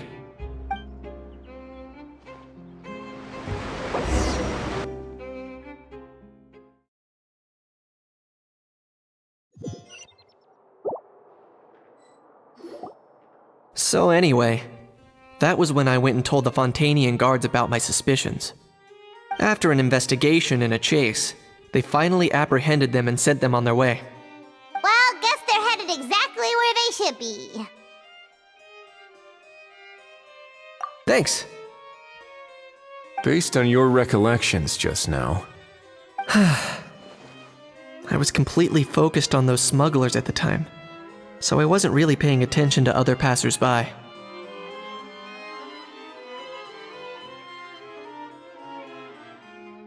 Yeah, Kanish, you did great! In other words, the person who brought the gun here, the one who lost it, has no connection to the smugglers whatsoever. They were working entirely on their own. Oh dear, oh dear! Sounds like Mr. Kakuku wants to chime in? He said this elusive individual's actions are positively mystifying. It's a good observation, I quite agree. However, we still know next to nothing about the person. Perhaps we should start by focusing on the lost item itself.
It certainly seems like it was the bait in some kind of trap. The only question is, why wasn't the bait made more conspicuous? Has something sprung to mind? I just remembered a film I watched this one time. Huh? Oh wow, no way, bro! Hold on, let me explain. Just now, the traveler speculated that this box might have been placed there on purpose, as if the intention was for someone to come pick it up. That got me thinking about those films about kidnapping cases.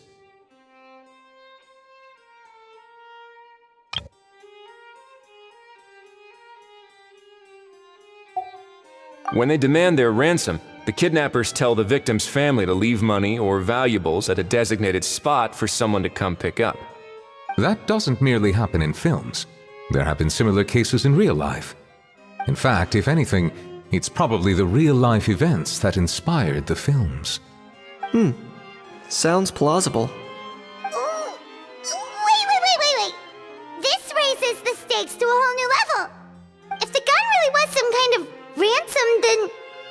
since we took the box, the kidnappers never got their payment, so...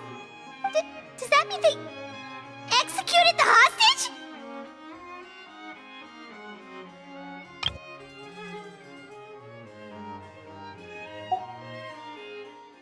I agree. I don't believe we have a kidnapping on our hands. Selling off stolen goods is extra work that most kidnappers would want to avoid. Unless they're after something very specific, they tend to just ask for cash. Could we be dealing with a kidnapper who's dead set on getting their hands on an ancient dragon handgun? It's not impossible, but the likelihood is very slim. We can discount that possibility for now. And speaking of selling stolen goods, don't you think this looks more like a transaction?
So, bottom line, this was an individual smuggler at work.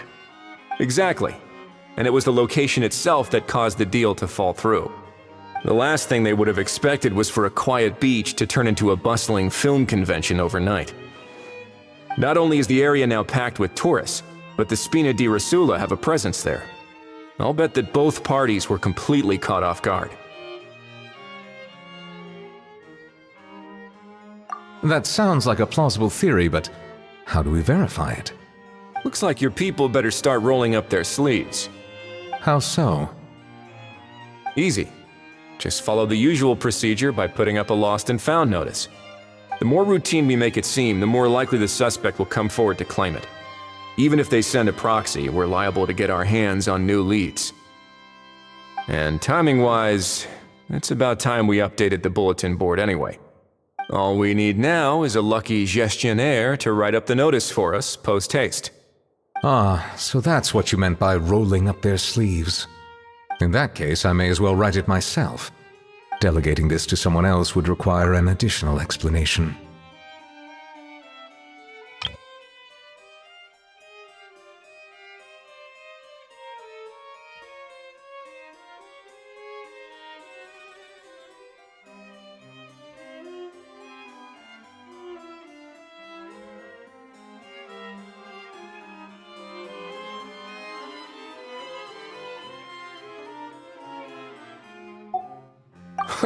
Or are you just not used to asking others to work overtime?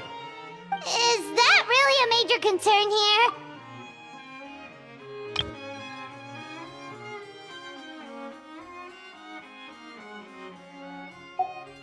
Well, looks like I won't be needed around here. At least until the notice has been posted. You could always wait here if you like. The Palais Mermonia serves a particularly fine cup of tea if that swings it for you. Thanks, but no thanks. I left a very noisy creature with a friend before heading out, so I should probably get back to feed it. Ah, I wasn't aware that you had a pet, Mr. Kanich. Speaking of pets... Get out of here! Out of here! Yep, that's the plan.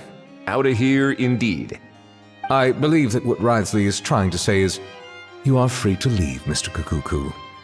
Furthermore, it has been determined that Mr. Kukuku should not, in fact, be classified as a flying object. As such, he shall be free to move around Fontaine whenever he so pleases. You're the best, bro! Oh, that really is good news! Travelers, should we bring Kukuku back to Aoife and Auroran? I shall leave him in your capable hands. Indeed.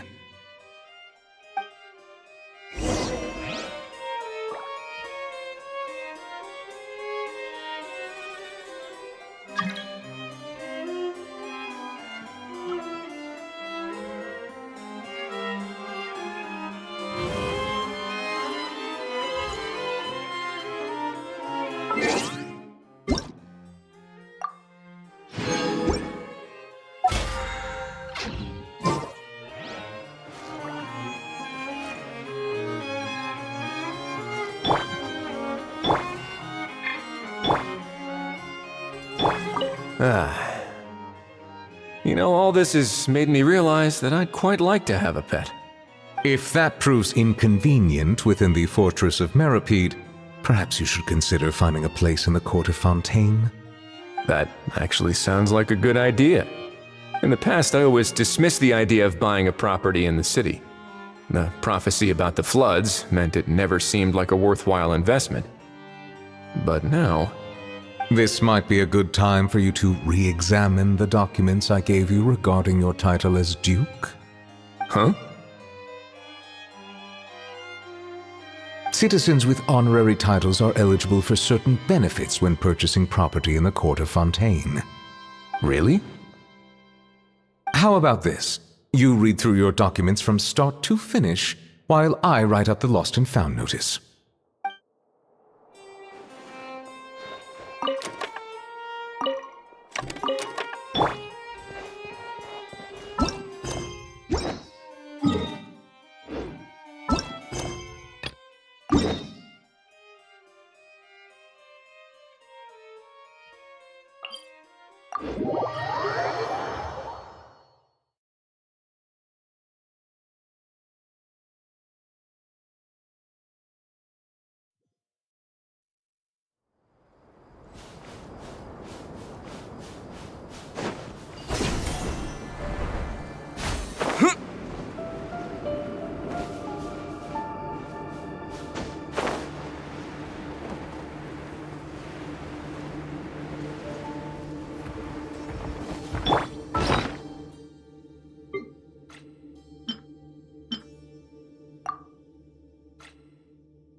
Rise with the sun!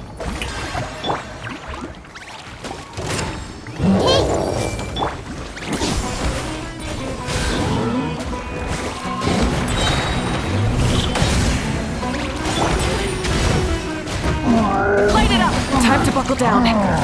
Time to shine!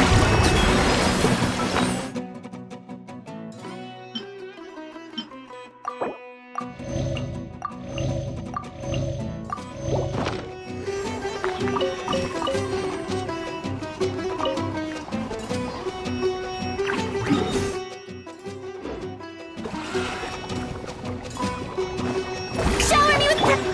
Everyone hold hands! Burn it down!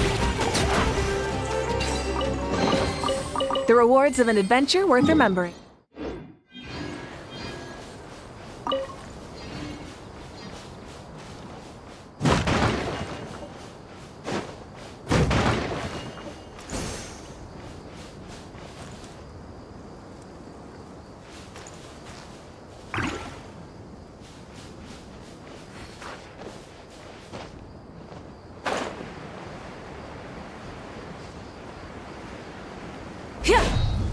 Rise with the time to go. Looking for trouble? I see everything! The Temple of Wisdom! Trouble? Testing my patience. Wrath from the skies! We'll meet again. How regretful. The rewards of an adventure worth remembering.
The rewards of an adventure worth remembering.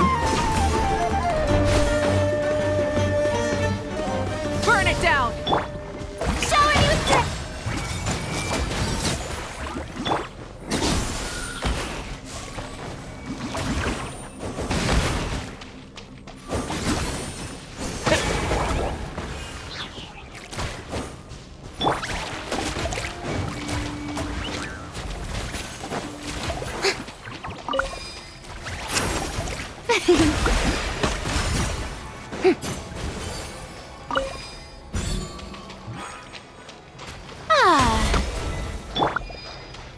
Try and stop me! Ah!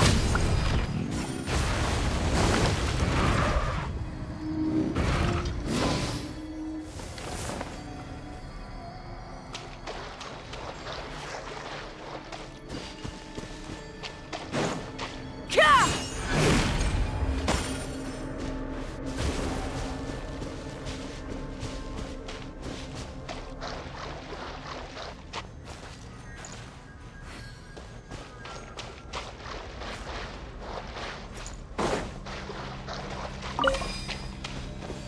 Full throttle!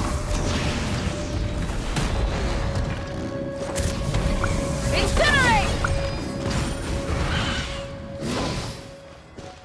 Yoo-hoo!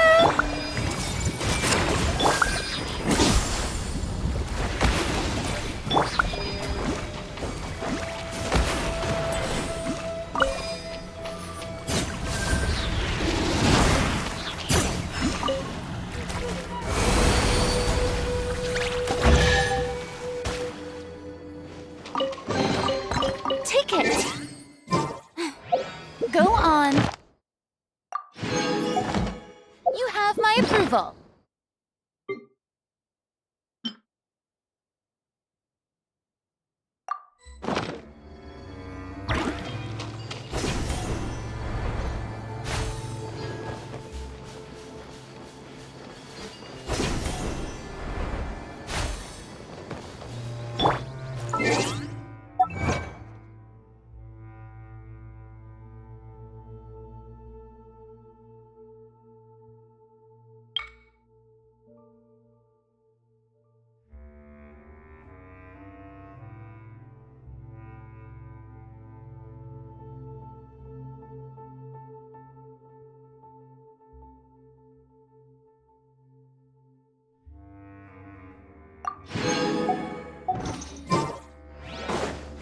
Try and stop me!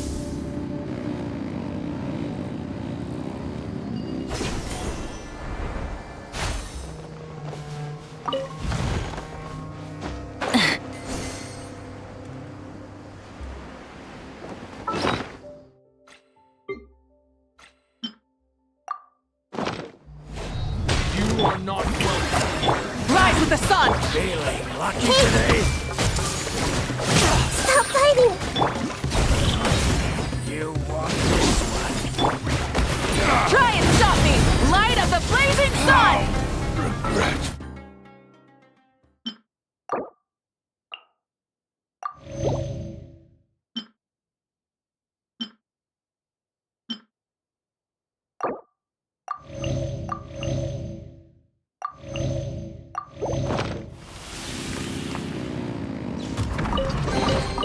The rewards of an adventure worth remembering.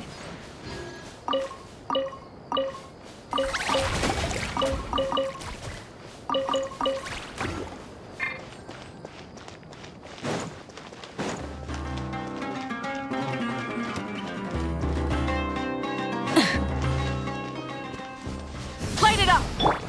Strike a pop! Everyone hold hands!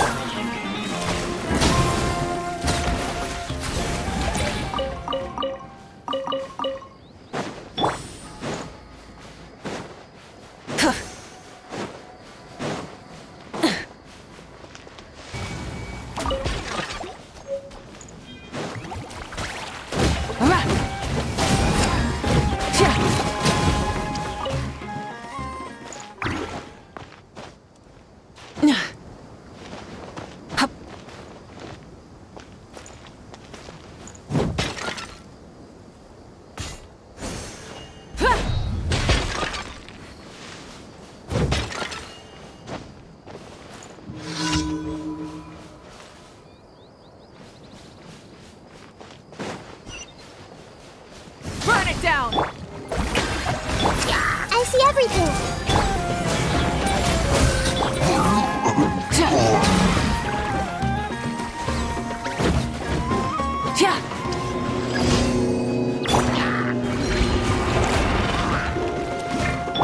Hey!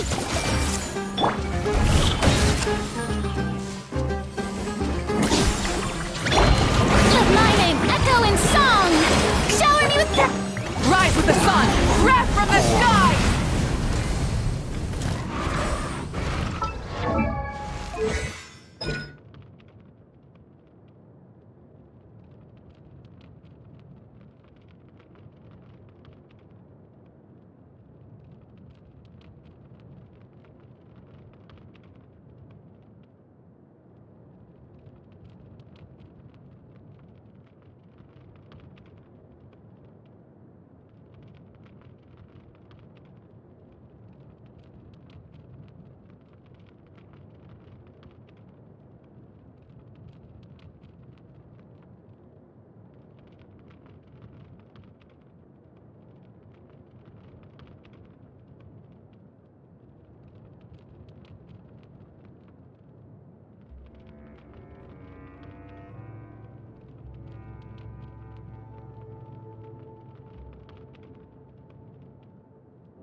Full throttle!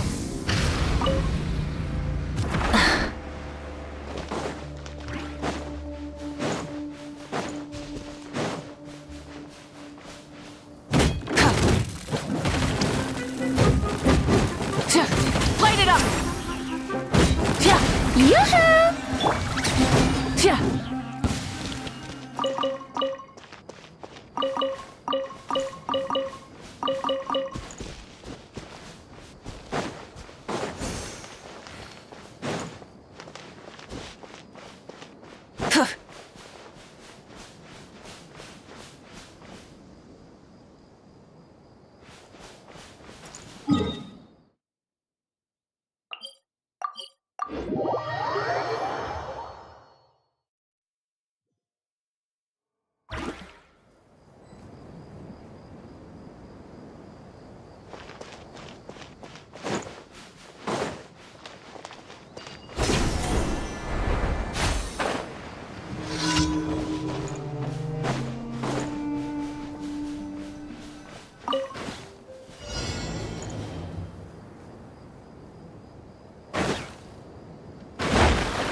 Add Astra.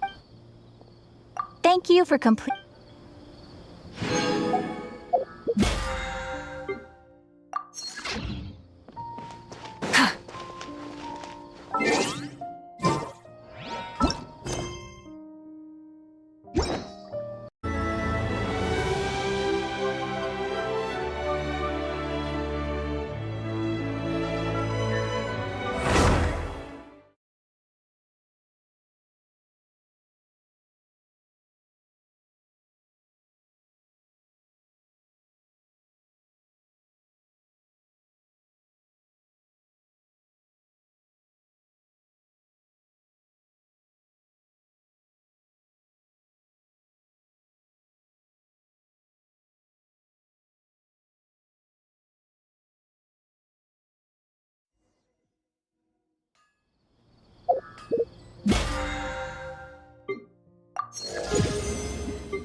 Ad Astra.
There'll be an extra fee for that.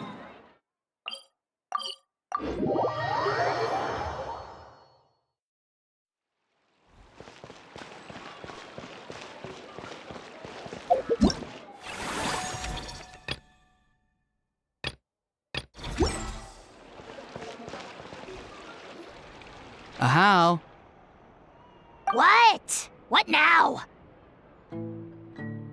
Let's shake hands. Fine by me. Get ready for a knuckle sandwich! Ugh.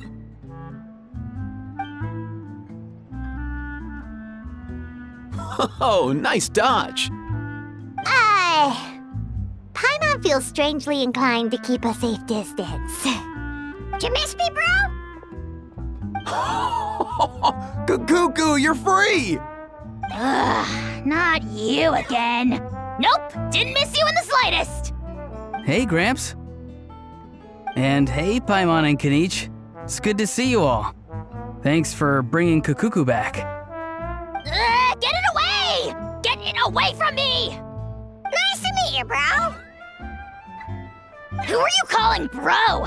Say that again to my face! I dare you. If you've got the energy to argue this much, you're clearly not hungry yet. Let's go find something to eat while a How lives his best life.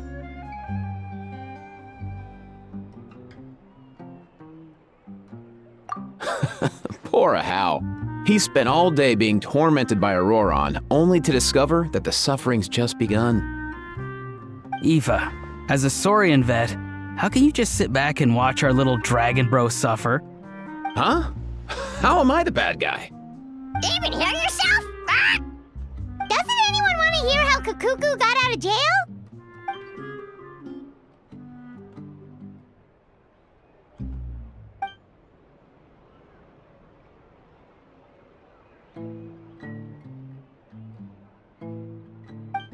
Don't lose hope, How. By the same standard, you have freedom of movement now too. You're still in the game? Same standard? I will not be held to the same standard as that thing! That's right. You won't.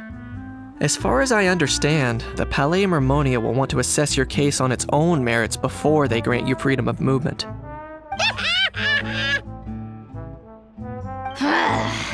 Where's that Saurian meat restaurant again? I'm gonna march that little pink balloon right into the kitchen! Yeah, good luck with that, bro. You'll be putting your own neck on the line, too. Also, there's no such restaurant! Anyway, thanks for looking after a How, guys. I'll take over from here.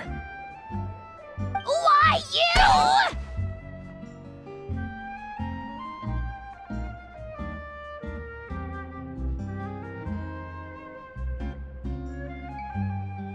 Between the two, Kukuku wins the cuteness competition hands down.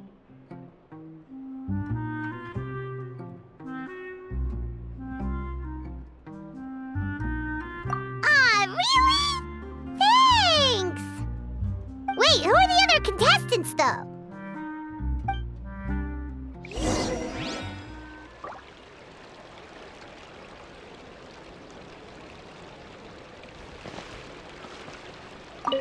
So now that our crew's back together again, what's our next move? Oh, how about a game of rock, paper, scissors? No chance. If I lose, we'll end up stuck in the room watching films all over again. Nope. This time, we'll only watch a film if I lose instead. Had enough too, huh? For real now? Come on, bro. Can we just ditch this whole leaving it all to chance thing? Why don't we take our fate into our own hands? Aren't we doing that already? Rock, paper, scissors uses our hands. Don't know why you're laughing. You're stuck with paper every time.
What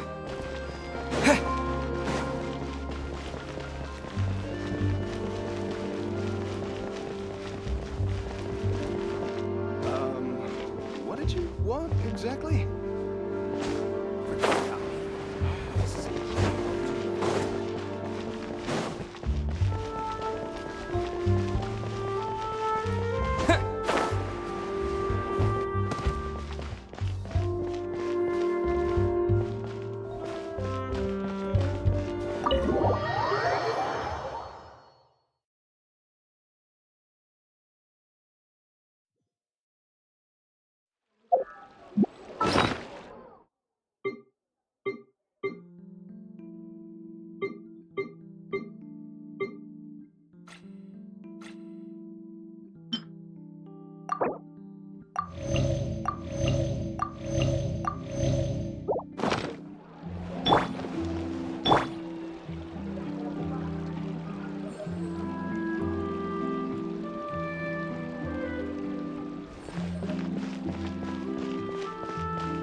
The lost and found notice is up! Maybe we should go hang around the Palais Mermonia to see if anyone shows up to claim it.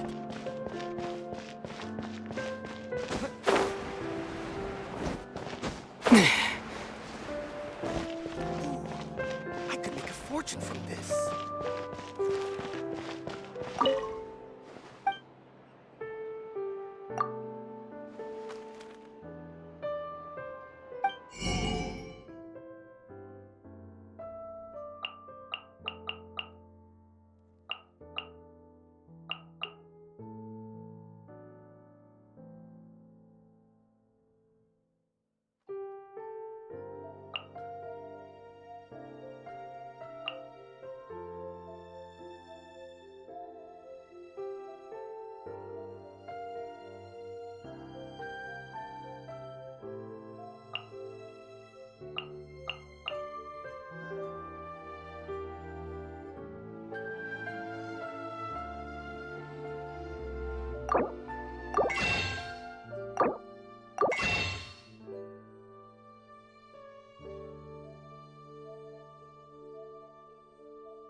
Huh, looks like there were quite a few others with the same idea. Ah, hello, you two. Have there been any developments? Okay, guess not. Well, the notice was only just posted. Guess it's pretty unlikely that someone would show up right at... Special Patrol, open up! Ah! Who's there? What's going on? The Special Patrol? I don't think that's who this is.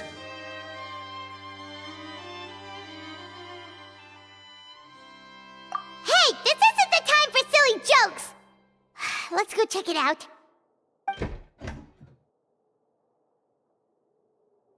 Good day, all. Gramps, grannies, aunts, and uncles. What in the Tevat are you doing here, Auroran? Oh, he must be the one you mentioned. Kukuku's owner? One of his owners. Kind of. But, bro, what are you doing here? I'm here to claim a lost item.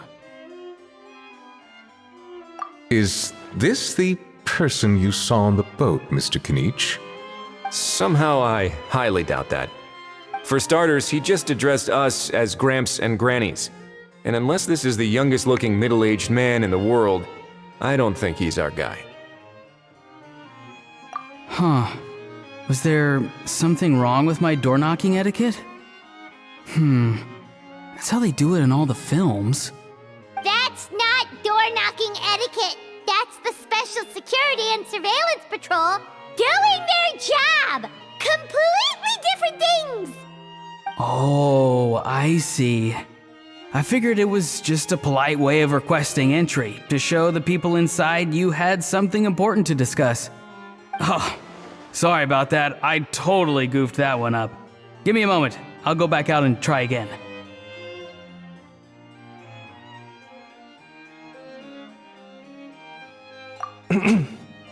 So, Auroran, you said you were here to claim a lost item. What did you lose? Yeah, so basically...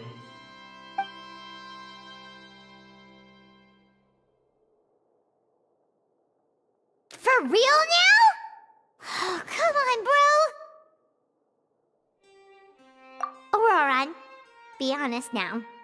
Were you the one who lost this? No, it belongs to a friend.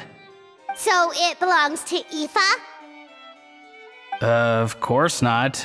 Aoife has his own gun.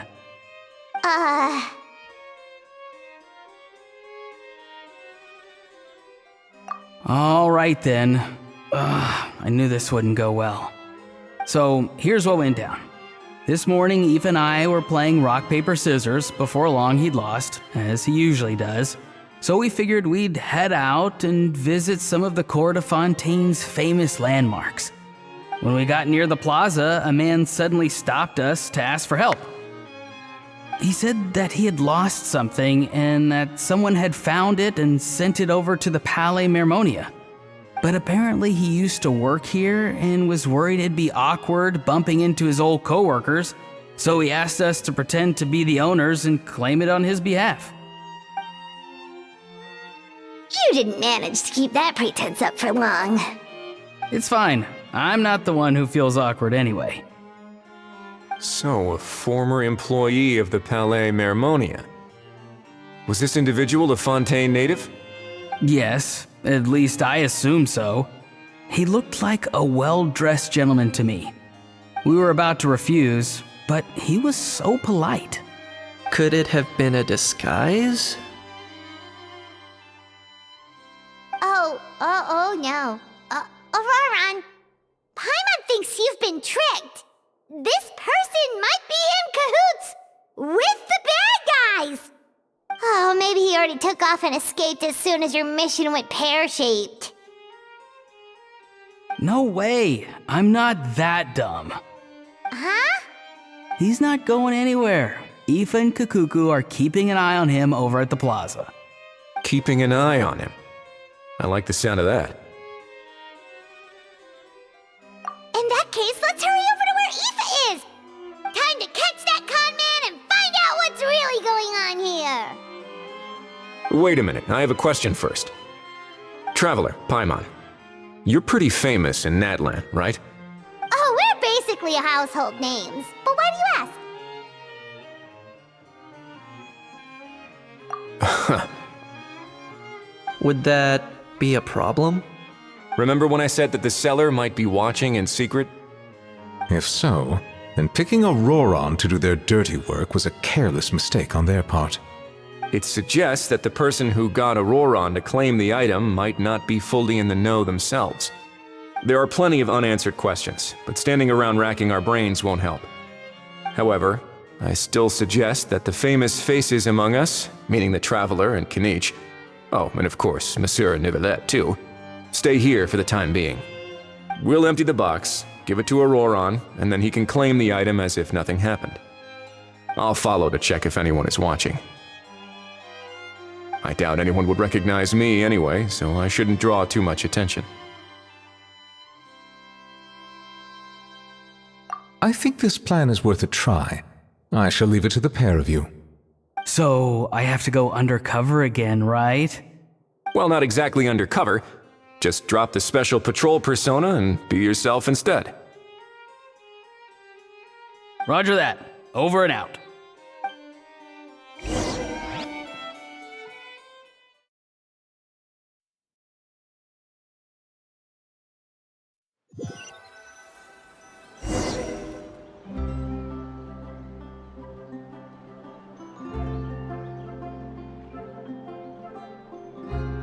No sign of any suspicious individuals around here.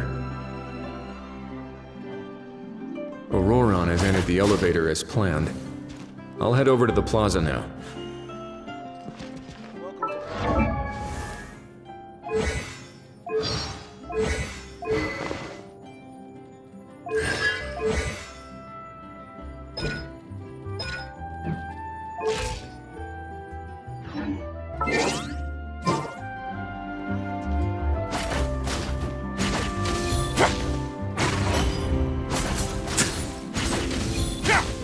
Stay cool. Face your guilt.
sign of any suspicious individuals around here.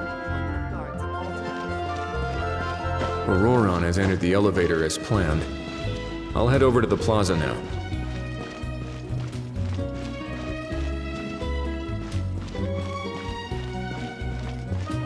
Auroron's taking the elevator. I should take a different route to the plaza.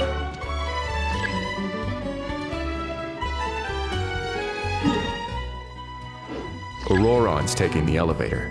I should take a different route to the plaza.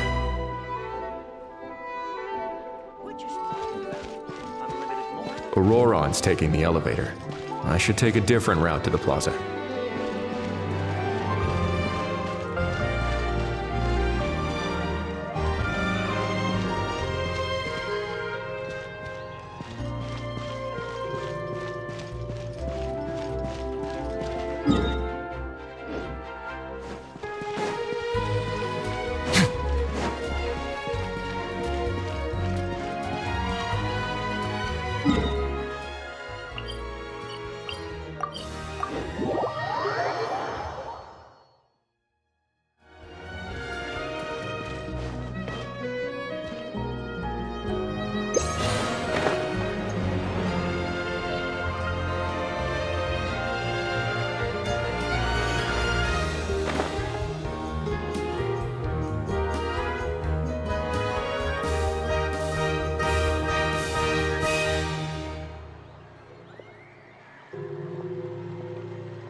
Nothing suspicious going on here, either.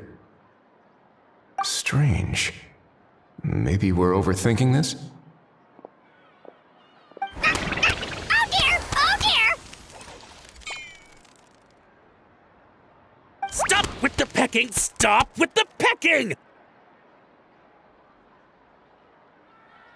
Please, sir, I'm begging you, do me a favor and get this pet of yours under control! The heck are you on about? Sorry, but he's not my pet. He's my coworker. And I should warn you, he's not too happy with how you're talking about him. What the? This thing has a job? So in that land, they just dish out jobs to any old thing.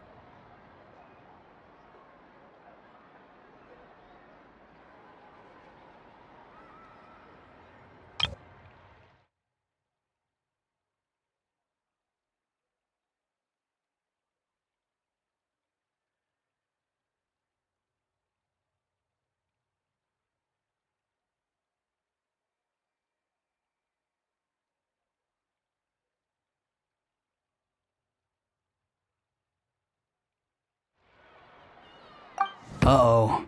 Kukuku's not too big on being called a thing either. You're on your own now. I'm sorry. Please, Mr. Kukuku. Master Kukuku. Lord Kukuku. I meant no offense, I promise. All right, Kukuku. That'll do for now. Let me ask him some questions first. Sure thing, bro.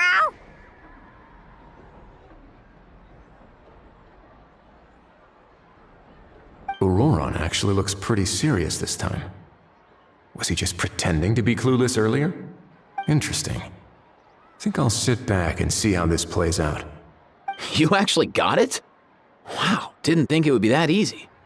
Ah, excellent. Looks like sending you was the right approach after all. After all? I mean, because the staff at the Palais Mermonia don't recognize you, right? So I got it, but I don't remember promising I'd hand it over. Huh? This thing's pretty cool. I've taken a bit of a liking to it.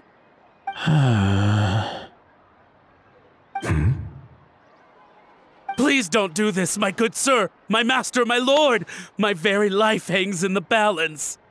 His life hangs in the balance?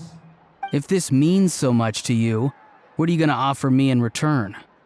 Are you trying to get him to say my life? How'd you know that? Because I watched that film with you. You should drop the act. We don't want a real misunderstanding in our hands. you're probably right. But honestly, I don't know what else to say. Sorry, this is the most myself I can be. Is that enough? Enough. More than enough.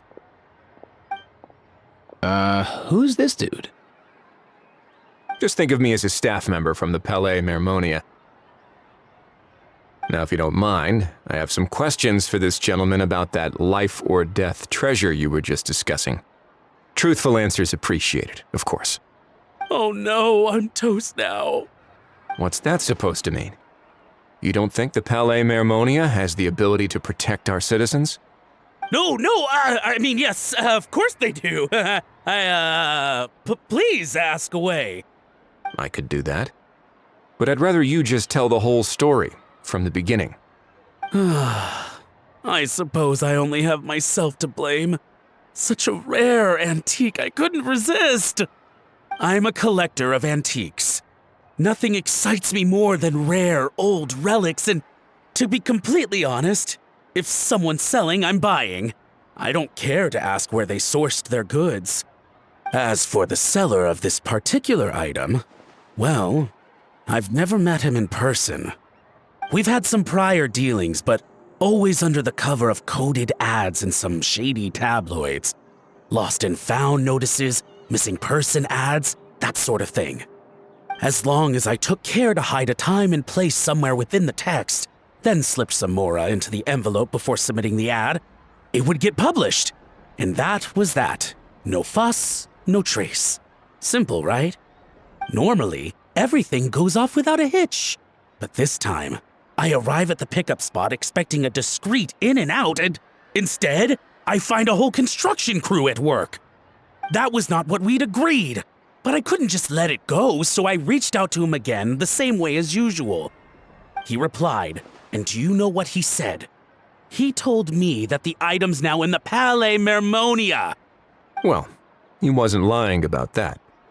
He insisted that it would be inconvenient for him to make an appearance himself, but said that if I could somehow find a way to retrieve it from the Palais, he'd give me a discount on the price. Of course, it wasn't the discount that swung it. Do I look like I'm strapped for cash? Feeling smug now, are we? Feeling smug now, are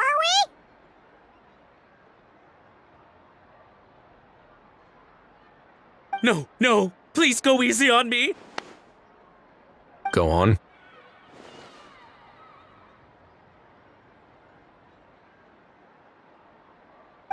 Where was I? Well, anyway, I thought to myself, seeing as the item itself came from Natlan, it would make more sense if I could find someone from there to go retrieve it. And by a stroke of complete and utter coincidence, I just so happened to see these two young folks wandering around, so I'm so very sorry. I underestimated the pair of you. I need you to clear something up for me. You haven't paid the seller yet, correct? And yet he told you to collect the item from the Palais Mermonia. Was he not worried that you'd just split afterwards? Well, to be honest, though I can't claim to know him very well, he, on the other hand, seems to know my name and where I live. Besides, this is a guy who managed to get his hands on an ancient Natlanese weapon. That's probably not the kind of person I want to double-cross. Fair. That makes sense. So, Mr. Please, just call me Argento. All right, Mr. Argento. Listen very carefully to what I'm about to say. It will determine how much of the rest of your life you'll be spending beneath the waves. What does he mean? Is he gonna drown him just like they do in those gangster films? Oh, I get it. He's talking about that place at the bottom of the Fontanian Sea. Shh, can it? Owing to your suspected involvement in the illicit trade of Natlanese relics, you're now one of the suspects in an international smuggling case. A trip to the Opera Epiclese seems unavoidable at this stage, but on the bright side, you still have one chance to make things right.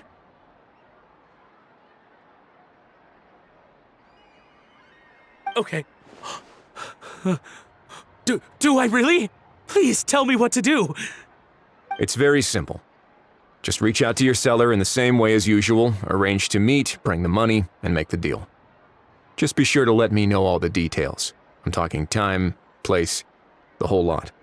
If we can catch the other party by doing this, you'll have gone some way toward redeeming yourself. Understand?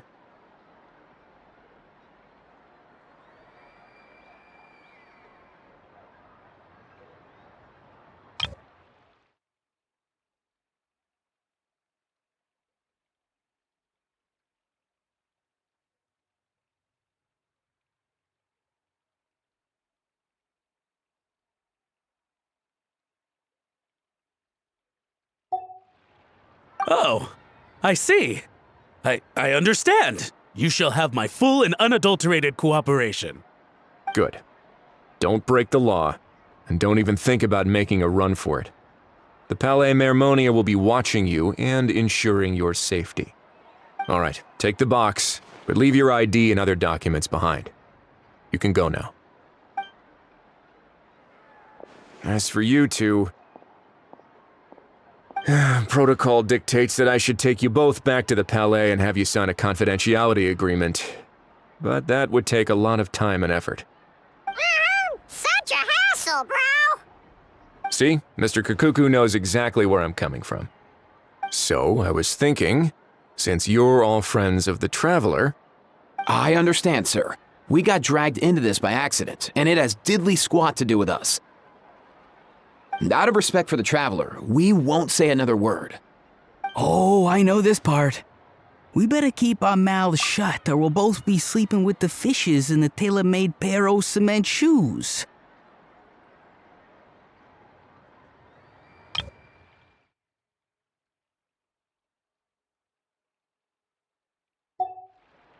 In that case, I understand completely. Not exactly what I was going for, but if that's how you want to understand it, then be my guest. Then it's settled. Thanks for your help.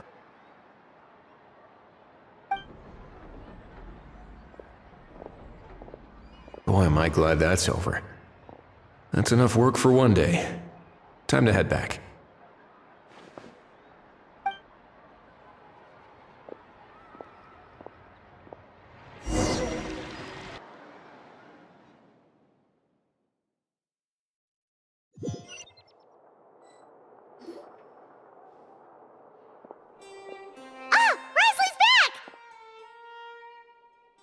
Judging by your expression, it must be good news, huh?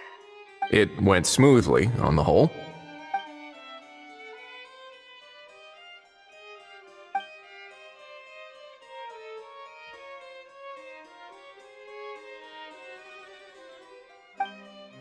So basically, we hold off until Argento and the other party have set up the next stage of the transaction. Then we plan our next move. Patience will be key.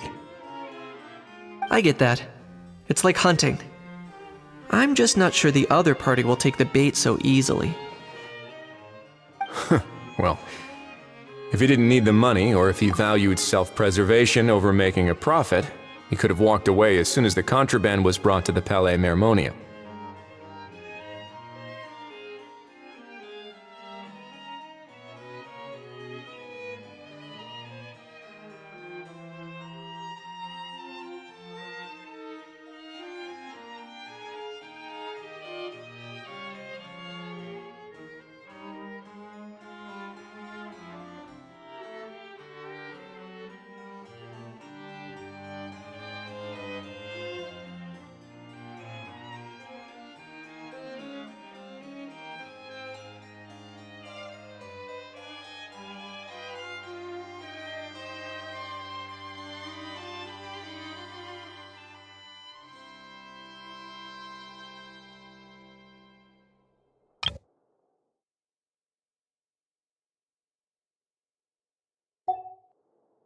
On top of that, although he hasn't shown his face yet, he seems to have no followers or accomplices, and he's relying on an extremely limited set of options to push the deal along.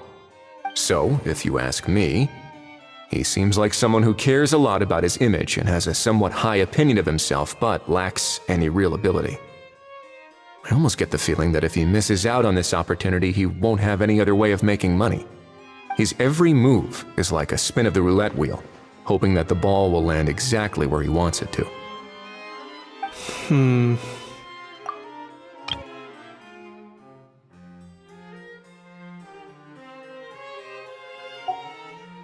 Or, I don't know. Maybe he'll cut his losses and vanish into thin air, and our efforts will have been in vain. At least Natlan will get the stolen relic back, so it won't have been for nothing. In that case, let's hope his arrogance stays in play. Everyone, I have just briefed the Morishose Phantom on the situation. As soon as there are any further developments, we will act without delay. When that time comes, we will be relying on your help. We'll be waiting for the good news!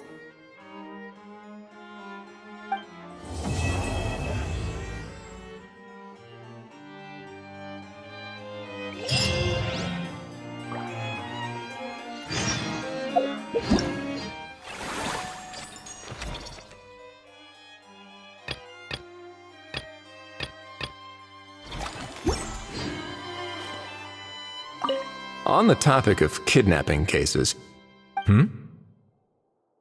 how exactly do we define the subject of a kidnapping? According to the regulations, I mean. Aside from humans, do pets count? What about sentient non-human beings? Of course, Melazines go without saying, but what about a being like Kukuku? I am surprised that you are unfamiliar with the legal provisions on this matter. If I knew all the laws like the back of my hand, I wouldn't have ended up in the fortress of Meripede, would I? That is no laughing matter, Wriothesley.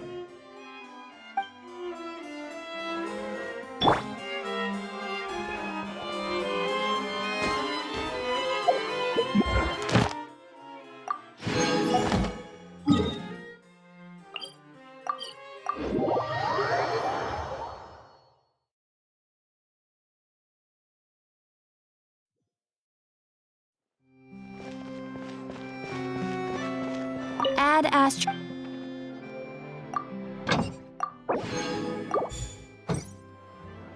Add Astro. Thank you for